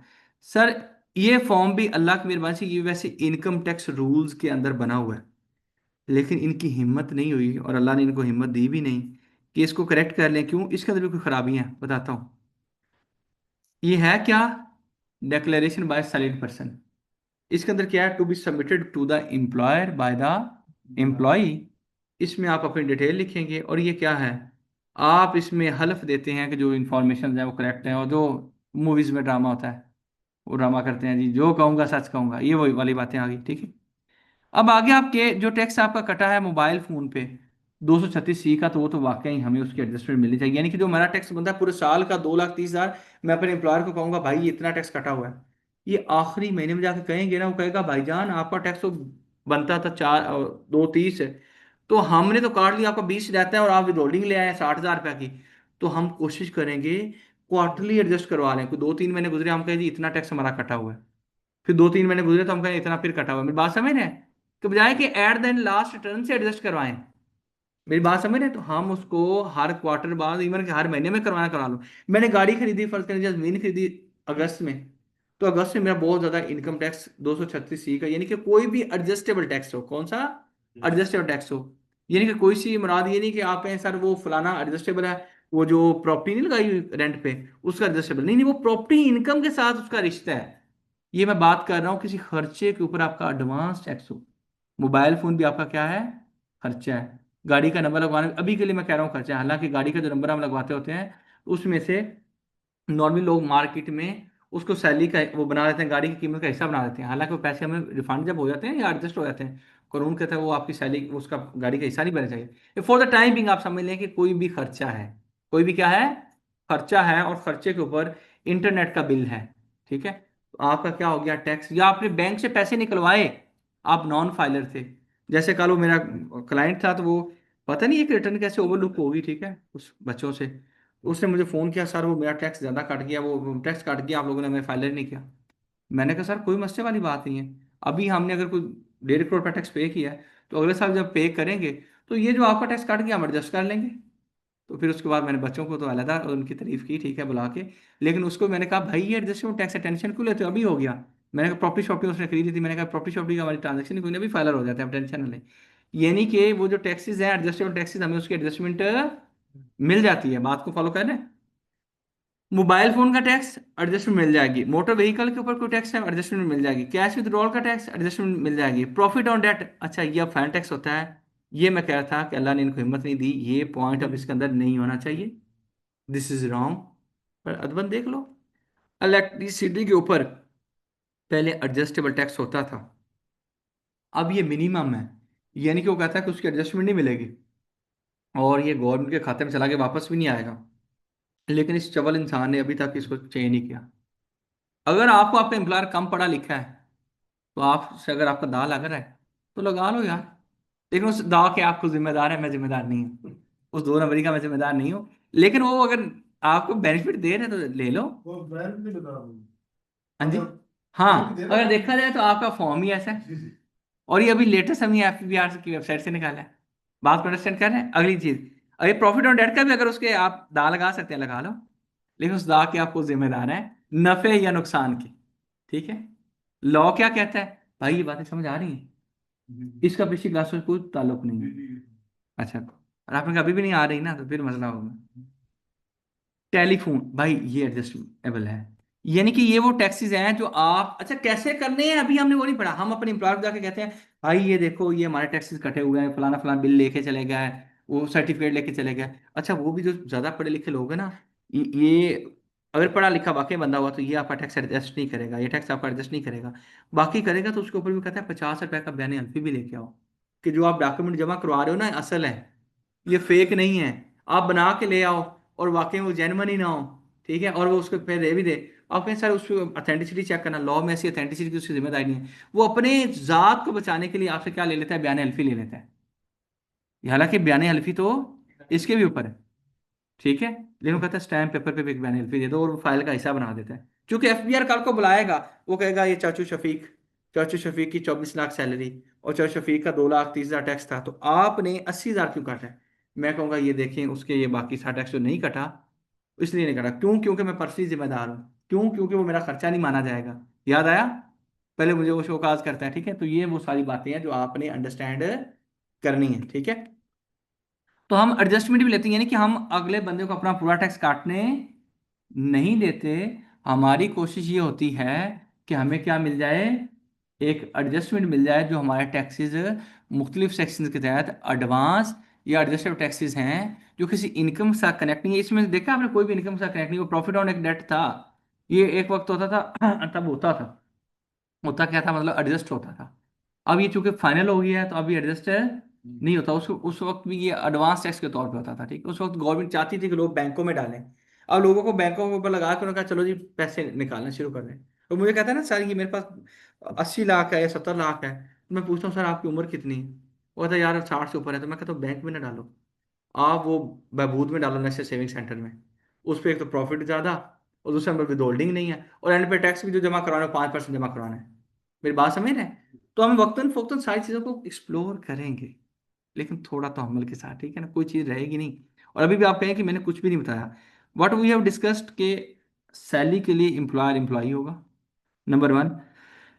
नंबर टू, एम्प्लॉई जो होगा इसी ने रिटर्न फाइल करनी होती है, और अभी रिटर्न फाइलिंग हमने देखी ही नहीं है। हमने तो कहा है कि हम उससे पहले उस देने वाले की तरफ चले गए। देने वाले के ऊपर गया है, वो अपना जाती काम करवाता है, बिजनेस का काम करवाता है। जाती काम करवाता है तो आपका मतलब काम करवाने वाले का पर्सनल एक्सपेंस, और जो काम कर रहा है उसकी तो इनकम ही है। और बिजनेस के लिए आप उसके लिए काम करते हो तो उसका बिजनेस एक्सपेंस है, ठीक है। विद होल्डिंग दोनों केसेस में होगी। मेरा मेरे जो पता नॉलेज कहता है अगर आप इख्तलाफ करना चाहें तो कर लें, आपकी मर्जी। अच्छा जी, उसके बाद आपका एवरेज रेट के ऊपर विद होल्डिंग होगी, यानी कि 6 लाख तक एग्जम्प्ट भी है तो फिर भी विद होल्डिंग हो रही होगी। एवरेज रेट होता है पूरे साल का टैक्स, पूरे साल की इनकम। साल के दौरान भी अगर कोई बंदा ज्वाइन करता है उसका पूरे साल की इनकम पहले निकाल लो, पूरे साल का टैक्स निकाल लो, टैक्स को ऊपर रखो, सैलरी को नीचे रखो, एवरेज रेट आ गया। पूरे साल का टैक्स कैसे निकालते हैं ये तो। पूरे साल का कैसा टैक्स निकालेंगे, सैलरी से निकाल लेंगे। नहीं सैलरी तो नहीं पास नहीं, करेंगे ना 2 लाख। सैलरी पर चलेगी, सैलरी तो निकाल लेंगे ना। उसके बाद अगला काम है सैलरी का टैक्स निकालना। रुक जाए, कैसे निकालना है। फिर- उन लोगों ने बनाया होता है एक्सेल में फार्मूला, फिर- ठीक है, एक फार्मूला होता है, मैं देख लूंगा मेरे पास भी पड़ा होगा, ठीक है। होता ये है 242, ये फार्मूला बना बनाया भी मिल जाता है, ठीक है। अगर हम इसको डिस्कस करें सैलरी के ऊपर, ठीक है, तो सर अगर 24 लाख, अभी तो ये हो गया, पिछले साल जो थी ना उसको हम देखते हैं, ये था पिछले साल, निकालें इसके ऊपर, आप मुझे बताएं कितना बनेगा। और फिर बिल्कुल आपने को एक्सेल एक्सेल नहीं आता, फार्मूला बनाना नहीं आता, एक बात करो, आप बिल्कुल सादा आदमी है, बिल्कुल सादा आदमी है। आपने कहा ना एक्सेल सीखना है ना वो जरूरत है, ठीक है। तो नहीं होता है, पता है क्या, फार्मूला अगर बनाना सीख लें तो आपका 1,000 5,000 10,000 एम्प्लॉई हो तो आपने सैलरी लिखनी है, वन क्लिक करना है, नीचे तक सबका टैक्स ऐसे, यानी कि आप वन पे वन का कैसे निकाल सकते हैं। ये 1,80,000 फिक्स हो गया। निकालने जी। 1,80,000 हो गया फिक्स। हाँ जी, तो बाकी 2 लाख 50,000, 25%। 25%, 2 लाख पे 30,000 बन गया, 30,000 50,000 बन गया, दो तीस बन गया। यकीन करें मैंने सही बताया है, ठीक है। और तो मैं थोड़ा मेरे कंफ्यूजन दूर हो जाए ये। बिल्कुल सही है, अच्छा किया आपने पूछ लिया। हाँ जी, यकीन होगी। नहीं अभी बस मैं इसको रिकैप कर लूँ फिर आपका क्वेश्चन लेते हैं। मिड वाले की भी हमने बात कर, लेकिन मिड वाला का टैक्स जमा होगा हाफ ईयर का ही, लेकिन टैक्स ज़्यादा जमा हो जाएगा क्योंकि एवरेज रेट क्या हो गया था ज्यादा हो गया था। ठीक है, तो इसमें हमने केस 1 केस 2 को डिस्कस किया, IT 3 के ऊपर डिस्कशन की। अभी दोबारा से हमने विदहोल्डिंग से ही स्टार्ट करना है। ठीक है, लेकिन फिर विदहोल्डिंग में कौन कौन सी इनकम को टोटल 24 लाख में शामिल करना है, किसको नहीं करना, ये एम्प्लॉयर देखेगा। लेकिन एम्प्लॉयर की साइड को भी हम देखेंगे। आप किसी कंपनी में आपको टैक्स के इंटरव्यू के लिए मैनेजर के लिए बुलाया जाए और आपको कहा जाए आपने सैलरी के ऊपर टैक्स काटना है, और हर कंपनी की जरूरत है, हर कंपनी की, और आपको कहें जी ये हमारे 5 मुलाजिम हैं, आप सैलरी का मालूम करें कितनी विदहोल्डिंग होगी, तो आप उससे सर IT 3 के ऊपर किसी मुलाजम का है तो वो बताएं सर कि मुझे सैलरी पूरे साल की दें। वो कहे नहीं यार इतने अलाउंसेस होते हैं, ये मेडिकल अलाउंस होता है, फलाना होता है, फलाना होता है, तो ये कन्वेंस अलाउंस होता है, आप कहें यार पता नहीं इसका क्या करना है, तो वो सारी चीजें वो भी हम डिस्कस करेंगे। ठीक है, तो वो साइड भी आएगी। ठीक, फिर आप हो गए, फर्ज करें कि अब आपने रिटर्न फाइल करनी है अपने एम्प्लॉयज की, फर्ज कर लें, वैसे तो एम्प्लॉय की जिम्मेदारी नहीं है, लेकिन जो बड़ी कंपनी है वो करवाती हैं, लाइक ये पाकिस्तान तंबाकू कंपनी है जो गोल्ड लीफ और कैप्स्टन वाले हैं, तो बनवाते हैं। तो वो कहते हैं यार हम अपने मुलाजमों का खर्चा भी हम देंगे उनके रिटर्न का। जब वो रिटर्न फाइल करनी होती है, ठीक है, तो उस वक्त वो आपको ऐसा रिटर्न फाइल करनी तो नहीं आती, विदहोल्डिंग तो मुझे आती है। बात समझ रहे हैं? तो ये सारी चीज़ें हम कंप्लीट इन डेप्थ नॉलेज लेंगे। तो हम अभी की क्लास को रैप करते हैं, स्टार्ट करते हैं फ्रॉम द राइट साइड। तो जितना पढ़ा है मुझे उतना ही आता है, उससे बाहर नहीं आता। तो उससे आगे जब पढ़ेंगे तो वो पढ़ लेंगे, तो क्लास के दौरान आप पूछ लें कि ये मैं समझ नहीं आया। क्यों, वजह ये है कि जब आप पढ़ाते हैं वो जी मेडिकल अलाउंस 10% एग्जाम होता है बेसिक सैलरी का, तो हो सकता है कि आधे लोग को पता हो, और जिनको नहीं पता वो कहेंगे यार इनको तो पहले ही आता है। तो मैंने वो डिस्करेज करना है जो जिनको इल्म है। ठीक है, यानी कि वो मुझसे आगे ना निकल जाएं, बाकी लोगों को वो डिस्करेज ना कर दें। ठीक हो गया? तो starting from the right side तक किसी बंदे का क्वेश्चन हो ये, लेकिन ये आपको अभी पता चलना शुरू हो गया होगा कि हम ट्रैक पे ही हैं, आउट ऑफ द ट्रैक नहीं है। ठीक है, starting from the right side, madam आगे का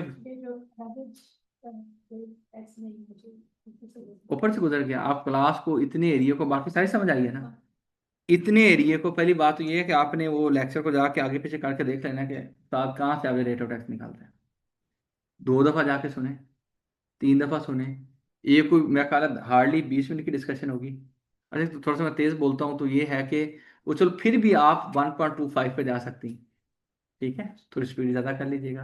20 मिनट की रिकॉर्डिंग आपकी 16-17 मिनट में ख़त्म हो जाएगी। फिर ये दफ़ा सुनिएगा, फिर नहीं समझ आएगा कल हाँ आ जाइएगा। और मैं अश्योर करता हूँ, और ये आपने सुनना पता है कब है? सुबह फ्रेश माइंड के साथ। ठीक है, सुबह फ्रेश माइंड के साथ जाके अभी ना सुनिए।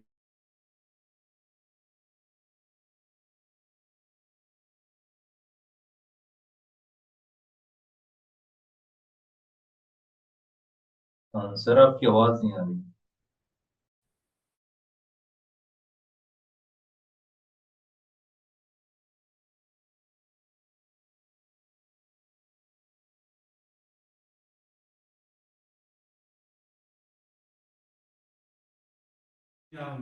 भाई ने कितनी सियानी बात की, इन्होंने कहा मेरी सैलरी थी 2 लाख, मेरा उन्होंने टैक्स काट लिया, वो जो बनता था 19,000 रुपये, 3 माह का 60,000 रुपये टैक्स भी काट लिया, मैंने जॉब रिजाइन कर दी। पहली बात तो मेरे खूबसूरत दोस्त ये है कि आप रिजाइन करोगे ना, तो अगली जब कंपनी में जाओगे ये आइन मुमकिन नहीं है कि आप नहीं जाओगे, और ये भी आइन मुमकिन है कि आप उससे ज़्यादा सैलरी पे जाओगे। जब अगला बंदा वो भी एवरेज रेट ऑफ टैक्स पूरे सैलरी पे निकालेगा अगर वो पढ़ा लिखा हुआ, तो ये पढ़े लिखे से मुराद उसको टैक्स का कानून हुआ। हमारा यहाँ पढ़ा लिखा है, टैक्स का कानून उसको आना। ठीक है, आप कहें हम सारे साल पढ़े लिखे हैं, और उसको टैक्स का कानून आता है, तो एवरेज रेट ऑफ टैक्स पे जब टैक्स निकालेगा तो विदहोल्डिंग जो आपकी करेगा ना, वो करेगा उस पर, फिर भी आपका ज़्यादा बनेगा। अब एक तो तरीका ये है कि जब उसने विदहोल्डिंग की और जो आपके सेकंड एम्प्लॉय ने की, दोनों को हम इकट्ठा करके पोर्टल पे लिखेंगे, वो आप देख लेंगे। जो आपकी दोनों की सैलरी, जो पहले वाला 6 लाख है और अगले वाला ये ऐड करके लिखेंगे, अगर हमारा कोई रिफंडेबल बन गया तो ठीक है, नहीं बना ये भी आइन मुमकिन है कि आपका रिफंडेबल बने ही ना, क्योंकि अगली सैलरी आइन मुमकिन है कि आपकी ज़्यादा अगर बन भी गया, तो हम ये कोई अक्लमंदी नहीं है कि हम इनसे रिफंड कराएं 10-20-40 हज़ार रुपए। हम कोई अदर सोर्स में, अदर सीट में कोई भी इनकम डाल के, भाई पार्ट टाइम पे लेक्चर दिया था, पार्ट टाइम किसी को ट्यूशन पढ़ाई थी, वो पैसे हम अपनी इनकम को बढ़ा लें, बजाय कि आप रिफंड पे जाएं। हाँ जी, वो अदर सोर्स में कोई इनकम डिक्लेयर कर दो। मेरी बात समझ में, अदर सोर्स में क्या आता है वो भी अभी नहीं आता, वो भी हम पढ़ लेंगे। यानी कि इनकम को बजाय आप रिफंडेबल बनाने के वो टैक्स को, आप कुछ इनकम डिक्लेयर करके उस रिफंडेबल को कम कर दे। कितनी सारी इनकम लिखेंगे हम, थोड़ी थोड़ी इनकम करके लिखेंगे, जब वो नीचे वाला रिफंडेबल कम हो जाएगा या थोड़ा सा रह जाएगा, बिल्कुल थोड़ा सा, हम उतनी इनकम लिख देंगे। वो अभी मुकम्मल कैसे होनी है वो हमने बतानी है। वो जब प्रैक्टिकल होगा इंशाल्लाह आपको अफाका होगा। जी, राइट साइड से किसी का क्वेश्चन फ्रॉम सेकंड लाइन तो आपका है। जी मैं सर ये क्वेश्चन है कि ये जो 2 लाख पर एवरेज टैक्स रेट वाला है ना, अब with the passage of time salary भी बढ़ती है, इंक्रीमेंट लगते हैं। एग्जैक्टली। एग्जैक्टली। साल के दौरान में जो आपके जैसा काबिल आदमी स्टार्ट में जुलाई में कंपटीशन बनाएगा, तो वो पहले फोरसी करता है, वो एचआर से डाटा लेता है कि आपको क्या लगता है कि किन लोगों का इंक्रीमेंट लगेगा, किन लोगों को बोनस मिलेगा। ये मैं एक्चुअल बात कर रहा हूँ, ठीक है।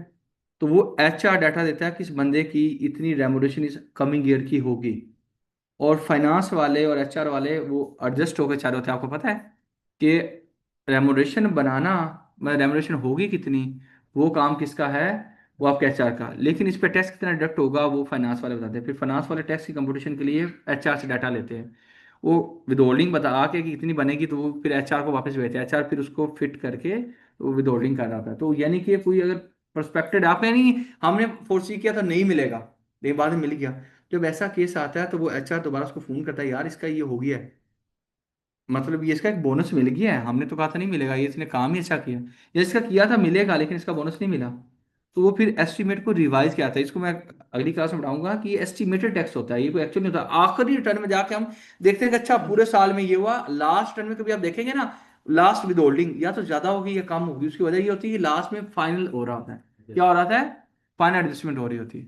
ठीक है, ठीक है सर। जी एक दूसरा ये था कि ये जो IT3 आपने फॉर्म बताया ना, इसमें जो इन्वेस्टमेंट पे जो रिबेट है वो भी इसी में क्लेम करते हैं या अलग से? नहीं बोल रहे थे आप, उसके ऊपर हम 61 63 अलग देखेंगे। ठीक है जी भाई। सर मेरा ये सवाल है कि नहीं और यार इधर से आते हैं पीछे की तरफ। जी भाई। इसमें थोड़ा सा इन्हीं के सवाल को आगे मैं लिख लेता हूँ। जैसे जनरली मैं टेल में होता था पहले, टेल में भी ये होता था कि हमारा जनवरी में इंक्रीमेंट लगता था और जनवरी में बोनस होता था। तो जैसे ही वो बोनस प्लस इंक्रीमेंट गिरता था तो वो हमारा स्लैब ऑफ कोर्स चेंज हो जाता था पूरे ईयर। शाबाश। तो वो ये करते थे कि उसके हिसाब से जितना मैक्सिमम काट सकते थे जैन में काट के, और फिर उसको अगले 5 महीने में एवरेज आउट कर देते। शाबाश।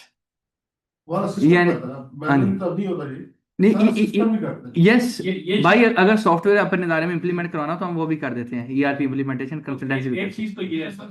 हैं। हाँ, आप सही कह रहे हैं कि ये सारी चीजें सिस्टम के अंदर है, ये एक्सेल में या किसी ईआरपी में या सैप में या किसी सॉफ्टवेयर का यूज करते हुए, ठीक है, S/4HANA में B1 में तो वो चीज यूज होती है। ठीक है, हमारा S4 हमारा हमारा होता है। ठीक है। फिर आप ऑटोमेटिकली OGDCL में होते जी हैं? जी अच्छा अच्छा अच्छा, ठीक है। तो सर ये तो यहाँ पे अच्छी चीज है कि जब बढ़ती है तो एडजस्ट करके और टैक्स ज्यादा लेके इसको पूरा कर देते हैं।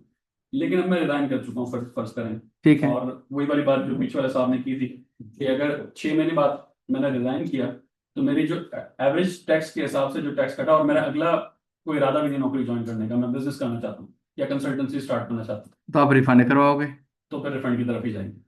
और अगर अगर आपकी कोई भी इनकम नहीं है फिर रिफंड बनेगा। अगर कोई और इनकम है, बिजनेस इनकम है, जी तो हो सकता है बिजनेस इनकम के ऊपर टैक्स बन जाए तो ये एडजस्ट हो जाए,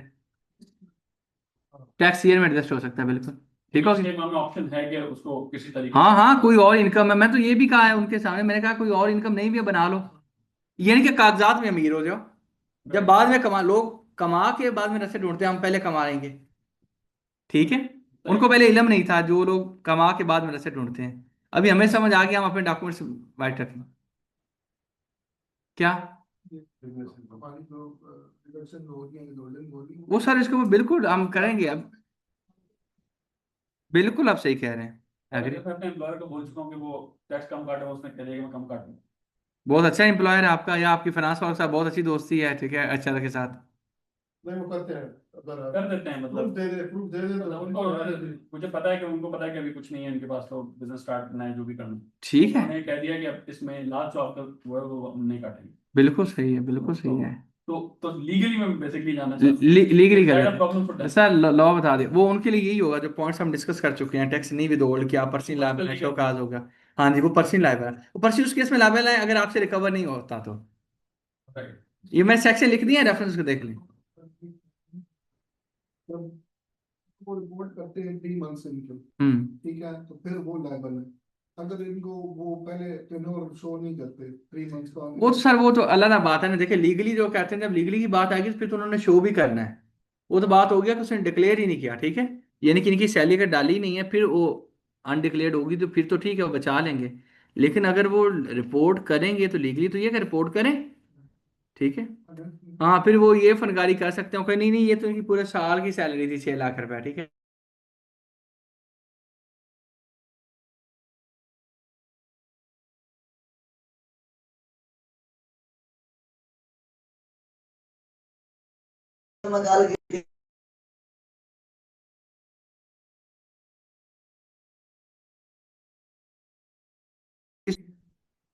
हाँ, अब अभी तो समझो कि उसके ऊपर मैं 2 क्वेश्चंस कराऊंगा। एक मुबीन साहब का क्वेश्चन है, करशा साहब का क्वेश्चन है। मैं लॉ नहीं पढ़ाऊंगा। वो क्वेश्चन में एक पॉइंट पढ़ूंगा, लॉ खोल लूंगा, वो पॉइंट पढ़ूंगा, लॉ खोल लूंगा। अगर मैं लॉ पढ़ाऊंगा तो आप ऐसे बैठे होंगे, यार पता नहीं ये क्या करना चाह रहा है, क्योंकि मैंने वो एक अप्रोच बनाई हुई है, रिवर्स अप्रोच, ठीक है। एग्जाम्पल से लॉ, ठीक है। जी भाई, वो सर मेरा भी यही सवाल था, बेसिक फैक्ट्री का। वहाँ वो हो गया है जी।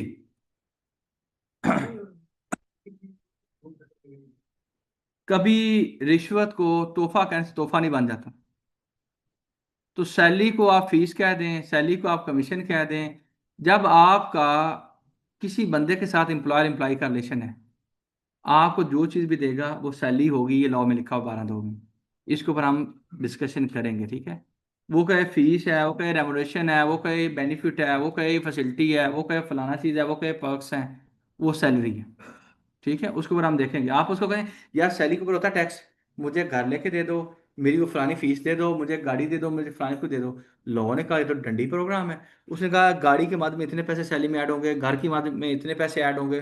तो वो जो चीज़ें हमने पूरी पढ़नी है, क्योंकि ये हो सकता था ना आप कहते यार पैसों के पेट विद होल्डिंग होती है ना, मुझे तो घर दे दें, मुझे तो आप मेरे बच्चों की फीस उधर डायरेक्ट स्कूलों में भेज दिया करें। तो लोगों ने वो लॉ में लिखा कि अच्छा मेरे घर का जो माली है, जो कुक है, उसको दे दे, मेरे घर का रेंट भी दे दे। तो उन्होंने इसको प्रॉपर प्रिंसिपल बनाए हुए हैं। और घर दिया तो क्या होगा, अच्छा मैं बीमार हो गया तो इलाज करवा देना। तो ये पूरी चीजें कवर्ड हैं और हमने कवर करनी है, ठीक है। सर बैंक प्रॉफिट पे जो टैक्स होता है फाइनल होता है, इस पे सवाल मैं करूँ आपसे? नहीं, अभी बैंक प्रॉफिट का नहीं, अभी ज्यादा सोचो कि आप फिर कहेंगे 50 से ऊपर है, 50 से नीचे है, नहीं आता मुझे। जी जी, नहीं अभी नहीं, बिल्कुल रखता है। मैं कंपनी ठीक है, मैं ये होल्डिंग वगैरह करता हूँ, मतलब सेलिंग वगैरह। ठीक है, अब मुझे कंपनी करते हैं या फर्ज कानून करते हैं। करता हूँ, अच्छा करते हैं, ठीक है। हर पुराने दिन किसको पेमेंट करनी पड़ती, मतलब कि मेरी तनख्वाह नहीं है, मैं मतलब कहीं जमा करवाता हूँ, डिपॉजिट करवाता हूँ मतलब कितना भी अमाउंट है, 2 करोड़ है, 3 करोड़ है, 50 लाख है, तो वो भी कंसीडर होगा कि मेरी टर्म जब स्वीट जमा मनी और व्हाटएवर, आई थिंक वो वाला। कहाँ जमा करवाते हैं, थोड़ा सा क्लियर अब करें। मैं जा रहा हूँ, हाँ अदर पार्टी को पेमेंट हाँ जमा करवा रहा हूँ, हाँ, ठीक है। ठीक है, इसके अकाउंट में, हम्म। वो मेरा आईडी कार्ड मेरा लेते हैं, सारा कुछ डाटा ले लेते हैं, तो ये कहीं कंसीडर होगा ताकि आप एक बात याद रखें कि वो जो बैंकों को ना एक उनका होता है KYC, नो योर कस्टमर, ठीक है। वो कहते हैं बेसिकली जो ट्रांजैक्शन करने आते हैं ये बंदा कौन है, वो डिटेल्स इसलिए लेना चाहते हैं, ठीक है। एक्चुअली में अगर आपको पूछा भी जाता है, मैं एक मिसाल देता हूँ। हमारे क्लाइंट का कल उन्होंने बैंक ने लिखा है उनके क्लस्टर हेड को कि यार इस बंदे के जितने भी बैंक अकाउंट हैं, इस पार्टनरशिप के, इनके पार्टनर्स के, सब के हमें डिटेल्स दे दें। मेरी बात को अंडरस्टैंड कर रहे हैं, सब के डिटेल्स दे दें। उन्होंने क्या किया, उसकी डिटेल्स भेज दिया। मेरी बात समझ रहे हैं कि अच्छा जी ये फलाना फलाना अकाउंट है। उसमें उन्होंने कहा कि ये जो चेक जमा करवाने आता है उस बंदे की डिटेल्स दे दें। ये चेक है जो क्रेडिट हुआ है ये किस पार्टी से आया है, जो डेबिट हुआ है किस पार्टी को गया है।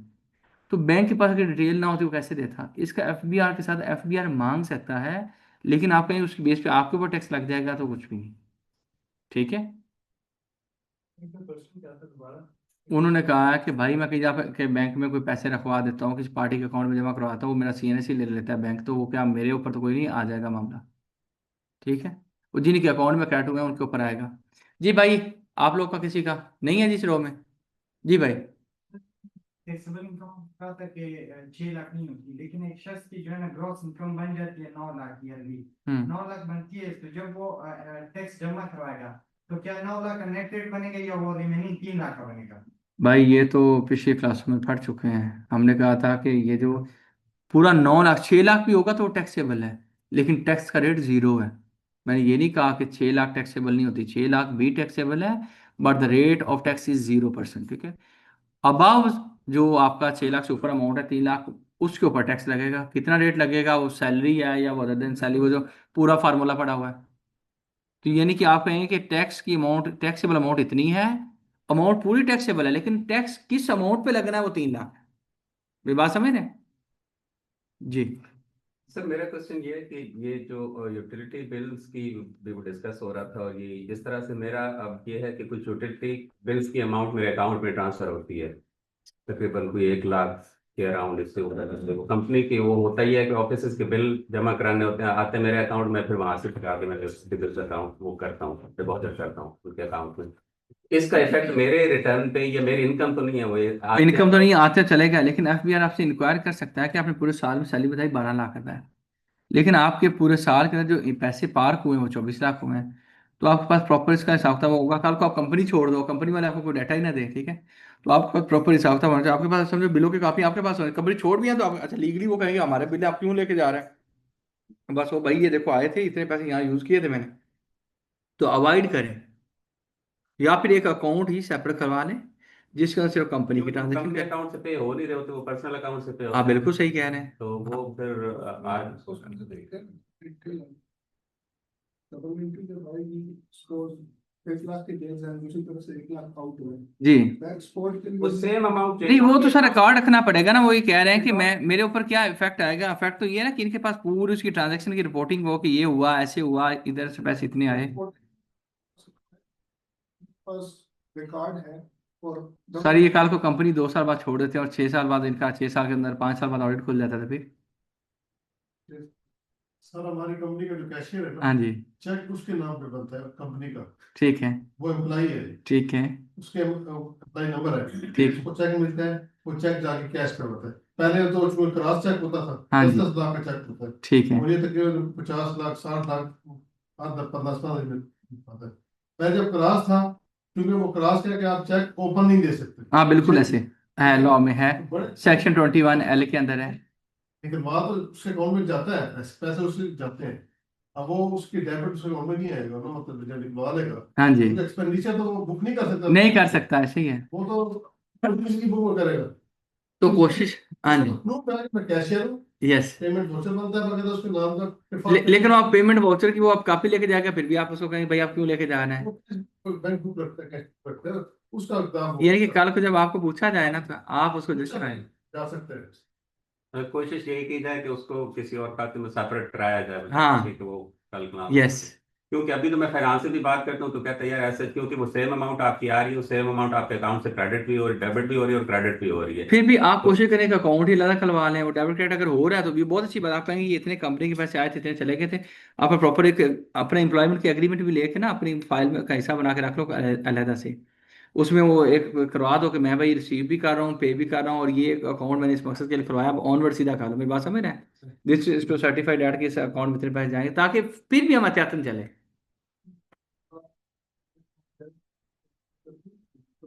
हाँ बिल्कुल। आप उनके नाम पे बनाए नहीं, ना, वो अमाउंट ज्यादा अब होती है, मैं वो 80,000 अलाउ 90,000 की गुंजाइश अलाउ नहीं करता कि मैं किसी के पैसे जाके अपने साइन यस करूं, ठीक है, तो मेरे क्लाइंट से मुझे किसी का करना भी पड़ता करना है, भी पड़ता है। मैंने उनकी स्लिप्स रखी हैं, उनके सिग्नेचर्स होते हैं, हम्म उनके सिग्नेचर से हो जाते हैं, मेरी प्रोसीडिंग ही नहीं है उसमें। तो ये हम्म सारी चीजें थोड़ी सी देखनी जरूरी है, जरूरी है, अपनी स्किल को सेव करने के लिए पैरामीटर्स रखने रखने पड़ते हैं, एग्रीड जी भाई। नेशनल सेविंग जो है वो बहरूल अकाउंट पे कोई टैक्स नहीं करता, जो विद होल्डिंग नहीं होती, बिल्कुल सही है, तो जब टैक्स रिटर्न देंगे तो हम खुद से टैक्स जमा करवाएंगे कितना और वो 5% जमा कराएंगे, अगर कोई भी इनकम नहीं है, अगर कोई और इनकम है तो क्या इम्पैक्ट आएगा बहबूद के ऊपर ना, हम एक डिटेल डिस्कशन करेंगे, याद रखेंगे अगर कोई भी इनकम नहीं है सिर्फ 5% टैक्स बनेगा, हालांकि बैंकों के ऊपर पैसे रखने के ऊपर जो प्रॉफिट आता है उस पर 20% टैक्स है। तो इसी मैंने ये भी एक टिप ही दी है कि यार जो ज्यादा एजेड लोग हैं they can invest in the Behbood, ठीक है, और उसके ऊपर वो टैक्स से जमा करेंगे 5%, लेकिन आपने कहा नहीं सर साथ सैलरी भी है, तो मैं कहूंगा फिर आपका कोई टैक्स ज्यादा भी बन सकता है। आपने कहा कैसे, मैंने कहा बबूल पे ज्यादा नहीं बनेगा सैलरी पे ज्यादा बनेगा, आपने कहा कैसे, मैंने कहा वो अभी आता नहीं है मुझे। ओवर 60, ठीक है, ओवर 60 या डिसेबल्ड है या विडो है, ठीक है, डिसेबल्ड और विडो के लिए कोई उम्र नहीं है, लेकिन जो आपका वो है अपना सीनियर सिटीजन उसके लिए अबाव 60 है, ये 3 लोग को जारी होता है, उसके अलावा जारी नहीं होता, ठीक है, ठीक है जी। कुर्तुलाइन, कुर्तुलाइन, थैंक, कुर्तुलाइन, इकबाल मीर, अस्सलाम वालेकुम सर। हेलो अस्सलाम वालेकुम। जी इकबाल साहब। अच्छा, आई हैव 3 क्वेश्चंस। जी पहला पहला ये है कि जो आपने केस बताया, केस 1 केस 2, उसके अंदर अगर जी इनकम एक मंथ की 50,000 है और वो 12 महीनों की करके वो 6 लाख या उससे कम बनती है, तो फिर उस पर कोई तो एवरेज फिर तो average tax rate of tax calculate भी नहीं जीरो, होगा। एवरेज रेट टैक्स ठीक। भी जीरो, तो विद होल्डिंग भी जीरो। आगे बताएं। वालेकुम। सेकंड क्वेश्चन ये है कि जो आपने जिक्र किया था कि एडजस्टमेंट होती है, क्या ये सेम ईयर के अंदर ही होनी चाहिए जिस तरह एम्प्लॉय सेम एम्प्लॉय ईयर के में अंदर, होनी चाहिए या नेक्स्ट ईयर में? Sir, same. सुने सुने सुने, सेम ईयर में होनी चाहिए, लेकिन इसके ऊपर अभी कुछ पॉइंट्स, 3 पॉइंट्स अभी पेंडिंग है जो कल हम इंशाल्लाह करेंगे। 3 पॉइंट्स बाकी हैं फर्दर भी, ठीक है, कि कम हो गया ज्यादा हो गया, इसके ऊपर भी लॉ में कहाँ पे क्या बात लिखी हुई है वो 168 भी देखेंगे, 168 का 2 और 149 का 1 अभी कंप्लीट करेंगे तो उसका भी जवाब आ जाएगा। अच्छा, ठीक हो गया। अच्छा, तीसरा मेरा क्वेश्चन थोड़ा सा जनरल है। जी वो इस नज़र से कि हम डिफरेंट अभी टैक्स को पढ़ रहे हैं और इंशाल्लाह पूरा पढ़ लेंगे, लेकिन कुछ ऑफिस के अंदर सम टाइम कुछ केसेस आते हैं, तो being a new to the tax, हमें किसी भी प्रॉब्लम को अप्रोच करने के लिए कि इस पे कौन कौन सा टैक्स अप्लाई होता है, कौन कौन सा लॉ लगता है, सेक्शन लगता है, उसके लिए क्या जनरल एक अप्रोच होती है कि हमें किस तरह चलना चाहिए कि एग्रीकल्चर इनकम है तो उसके ऊपर ये हमें कानून पढ़ने चाहिए, एक जनरल बात कर। तो कोई ऐसा कुलिया है आपके पास? इकबाल साहब, कोई कुलिया नहीं यार, कुलिया होता तो बिल्कुल आपको दे भी देता। अभी आपको थोड़ा सा बस सब्र का दामन थाम के रखना होगा, अनलेस कि वही हम लॉ को कंप्लीट कर लें तो एक एक चीज़ बताऊंगा। बट उसके लिए सबसे बड़ी चीज़ है कि आपको सब्र का दामन थाम के रखना पड़ेगा। जब आप मेरे अच्छा, साथ ठीक है। कंप्लीट करेंगे तो इंशाल्लाह आपको भी कुछ चीज़ें आती होंगी, उम्मीद करता हूँ।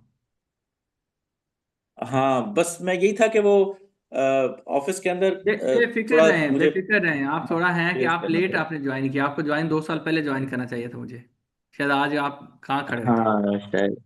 ठीक है। ठीक ठीक, thank you, thank you. Thank you. Taqi Mohammad.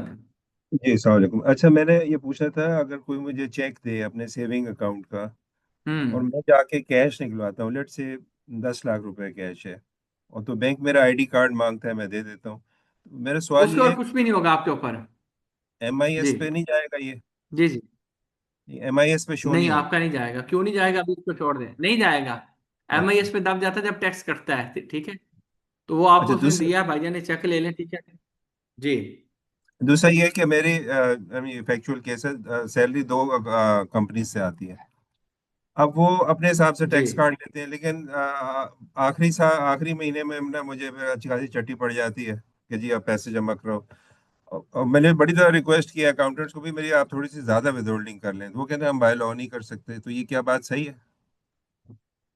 नहीं, बाय लॉ विद होल्डिंग तो एवरेज रेट ऑफ टैक्स के अलावा हो ही नहीं सकती, ना ऊपर हो सकती है ना नीचे हो सकती है। अच्छा, तो इसका मतलब है कि मेरे लिए हमेशा एक वो at the end of the year देना पड़ेगा मुझे? जी देना पड़ेगा, बिल्कुल देना नहीं पड़ेगा। नहीं, वो देना देना तो है। मैं ये चाह रहा था कि वो आहिस्ता आहिस्ता वो ना थोड़ी थोड़ी किस्तों में मैं दे दूं, तो वो मैं साल में अब खुद ही दे सकता हूँ। वो मेरे मेरे पास रखवा दिया करो, साल के एंड पे ले लिया करो। ठीक है सर, आप फाइल कर दिया करें। ठीक है। वो यही है कि हाँ वो हाँ, सेविंग मैं करे फाइल कर यार। दूंगा, ठीक है। ठीक है सर, थैंक यू। हाँ जी, शुक्रिया मुझे आप सर। मंथली भेज दिया करें, ठीक है। ठीक है थैंक सर। यू। कुर्तुलाइन, अस्सलाम कुर्तुलाइन। वालेकुम सर, कैसे हैं आप? मैं ठीक हूँ, थोड़ा जागती रहा करें हेलो आप। अस्सलाम वालेकुम। जी जी। सर मैंने आपसे एक चीज पूछनी थी। देखें, जिससे आप सैलरी में टैक्स कट रहा है, तो कोई एक रेशियो तो पाकिस्तान ऑफ गवर्नमेंट ने रखी होगी ना कि 2.5 कटना है इस पे विद होल्डिंग 5 कट रहा है, 5% कट रहा है या 6% कट रहा है। एक रेशियो का चार्ट तो कोई होगा ना बकायदा? तो चार्ट हमने पिछली क्लासेस अपने ली हैं। सर मैंने पिछली क्लासेस तो ली है, लेकिन वो जो मैंने डाउनलोड किया उसमें मुझे मिला नहीं है बकायदा। भाई आप LMS पे बाकी ऑर्डिनेंस। क्लासेस लें। भाई उसके अंदर मैंने आपको 242 के बाद आपको दिखाया था, फर्स्ट शेड्यूल के अंदर चार्ट दिया गया, इतनी इनकम होगी तो इतना रेट ऑफ टैक्स, इतनी इनकम होगी तो इतना टैक्स, इतनी इनकम होगी तो इतना टैक्स। हमने इसको डिस्कस किया है। वालेकुम सलाम। हमने डिस्कस किया हुआ है, ठीक है। वालेकुम सलाम। आप उस लेक्चर को काइंडली रिपीट वो वाली करें फाइल अगर। अगर आप शेयर मैं आपको भेज दूंगा, मैं भेज दूंगा, लेकिन आप लॉ को पढ़ना सीखेंगी तो जिंदगी भर आसानी रहेगी, ठीक है। लेकिन अगर आपको सिर्फ फाइल चाहिए तो फाइल भेजना मेरे कोई मसले वाली बात नहीं है। गूगल पे KPMG टैक्स कार्ड लिखिए, वहां से आपको 149 मिल जाएगा, 149 के अंदर रेट दिए गए हैं, ठीक है।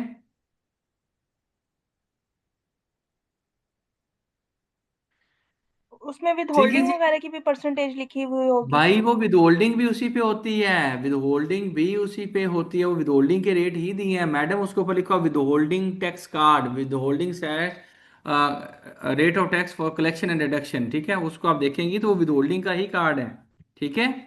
उसको आप एक दफा हेडिंग को प्लीज पढ़ें। आसिम। अलैक्म। ठीक। वालेकुम सलाम जी। अच्छा सर, ये जो सा एवरेज रेट है, तो इसमें जो अभी डिस्कस कर रहे थे हम्म। कि अगर during the year salary increase हो जाती है तो उस पर हमें एक केस बना के देख सकते हैं अक्सर, अगर आप नेक्स्ट क्लास में बता दें। तो दे लूंगा, दे दूंगा, अगली क्लास में दे दूंगा, टेंशन ना लो, ठीक है, अगली क्लास में दे दूंगा, ठीक है। चलें, ठीक है। Okay, thank you, Allah Hafiz.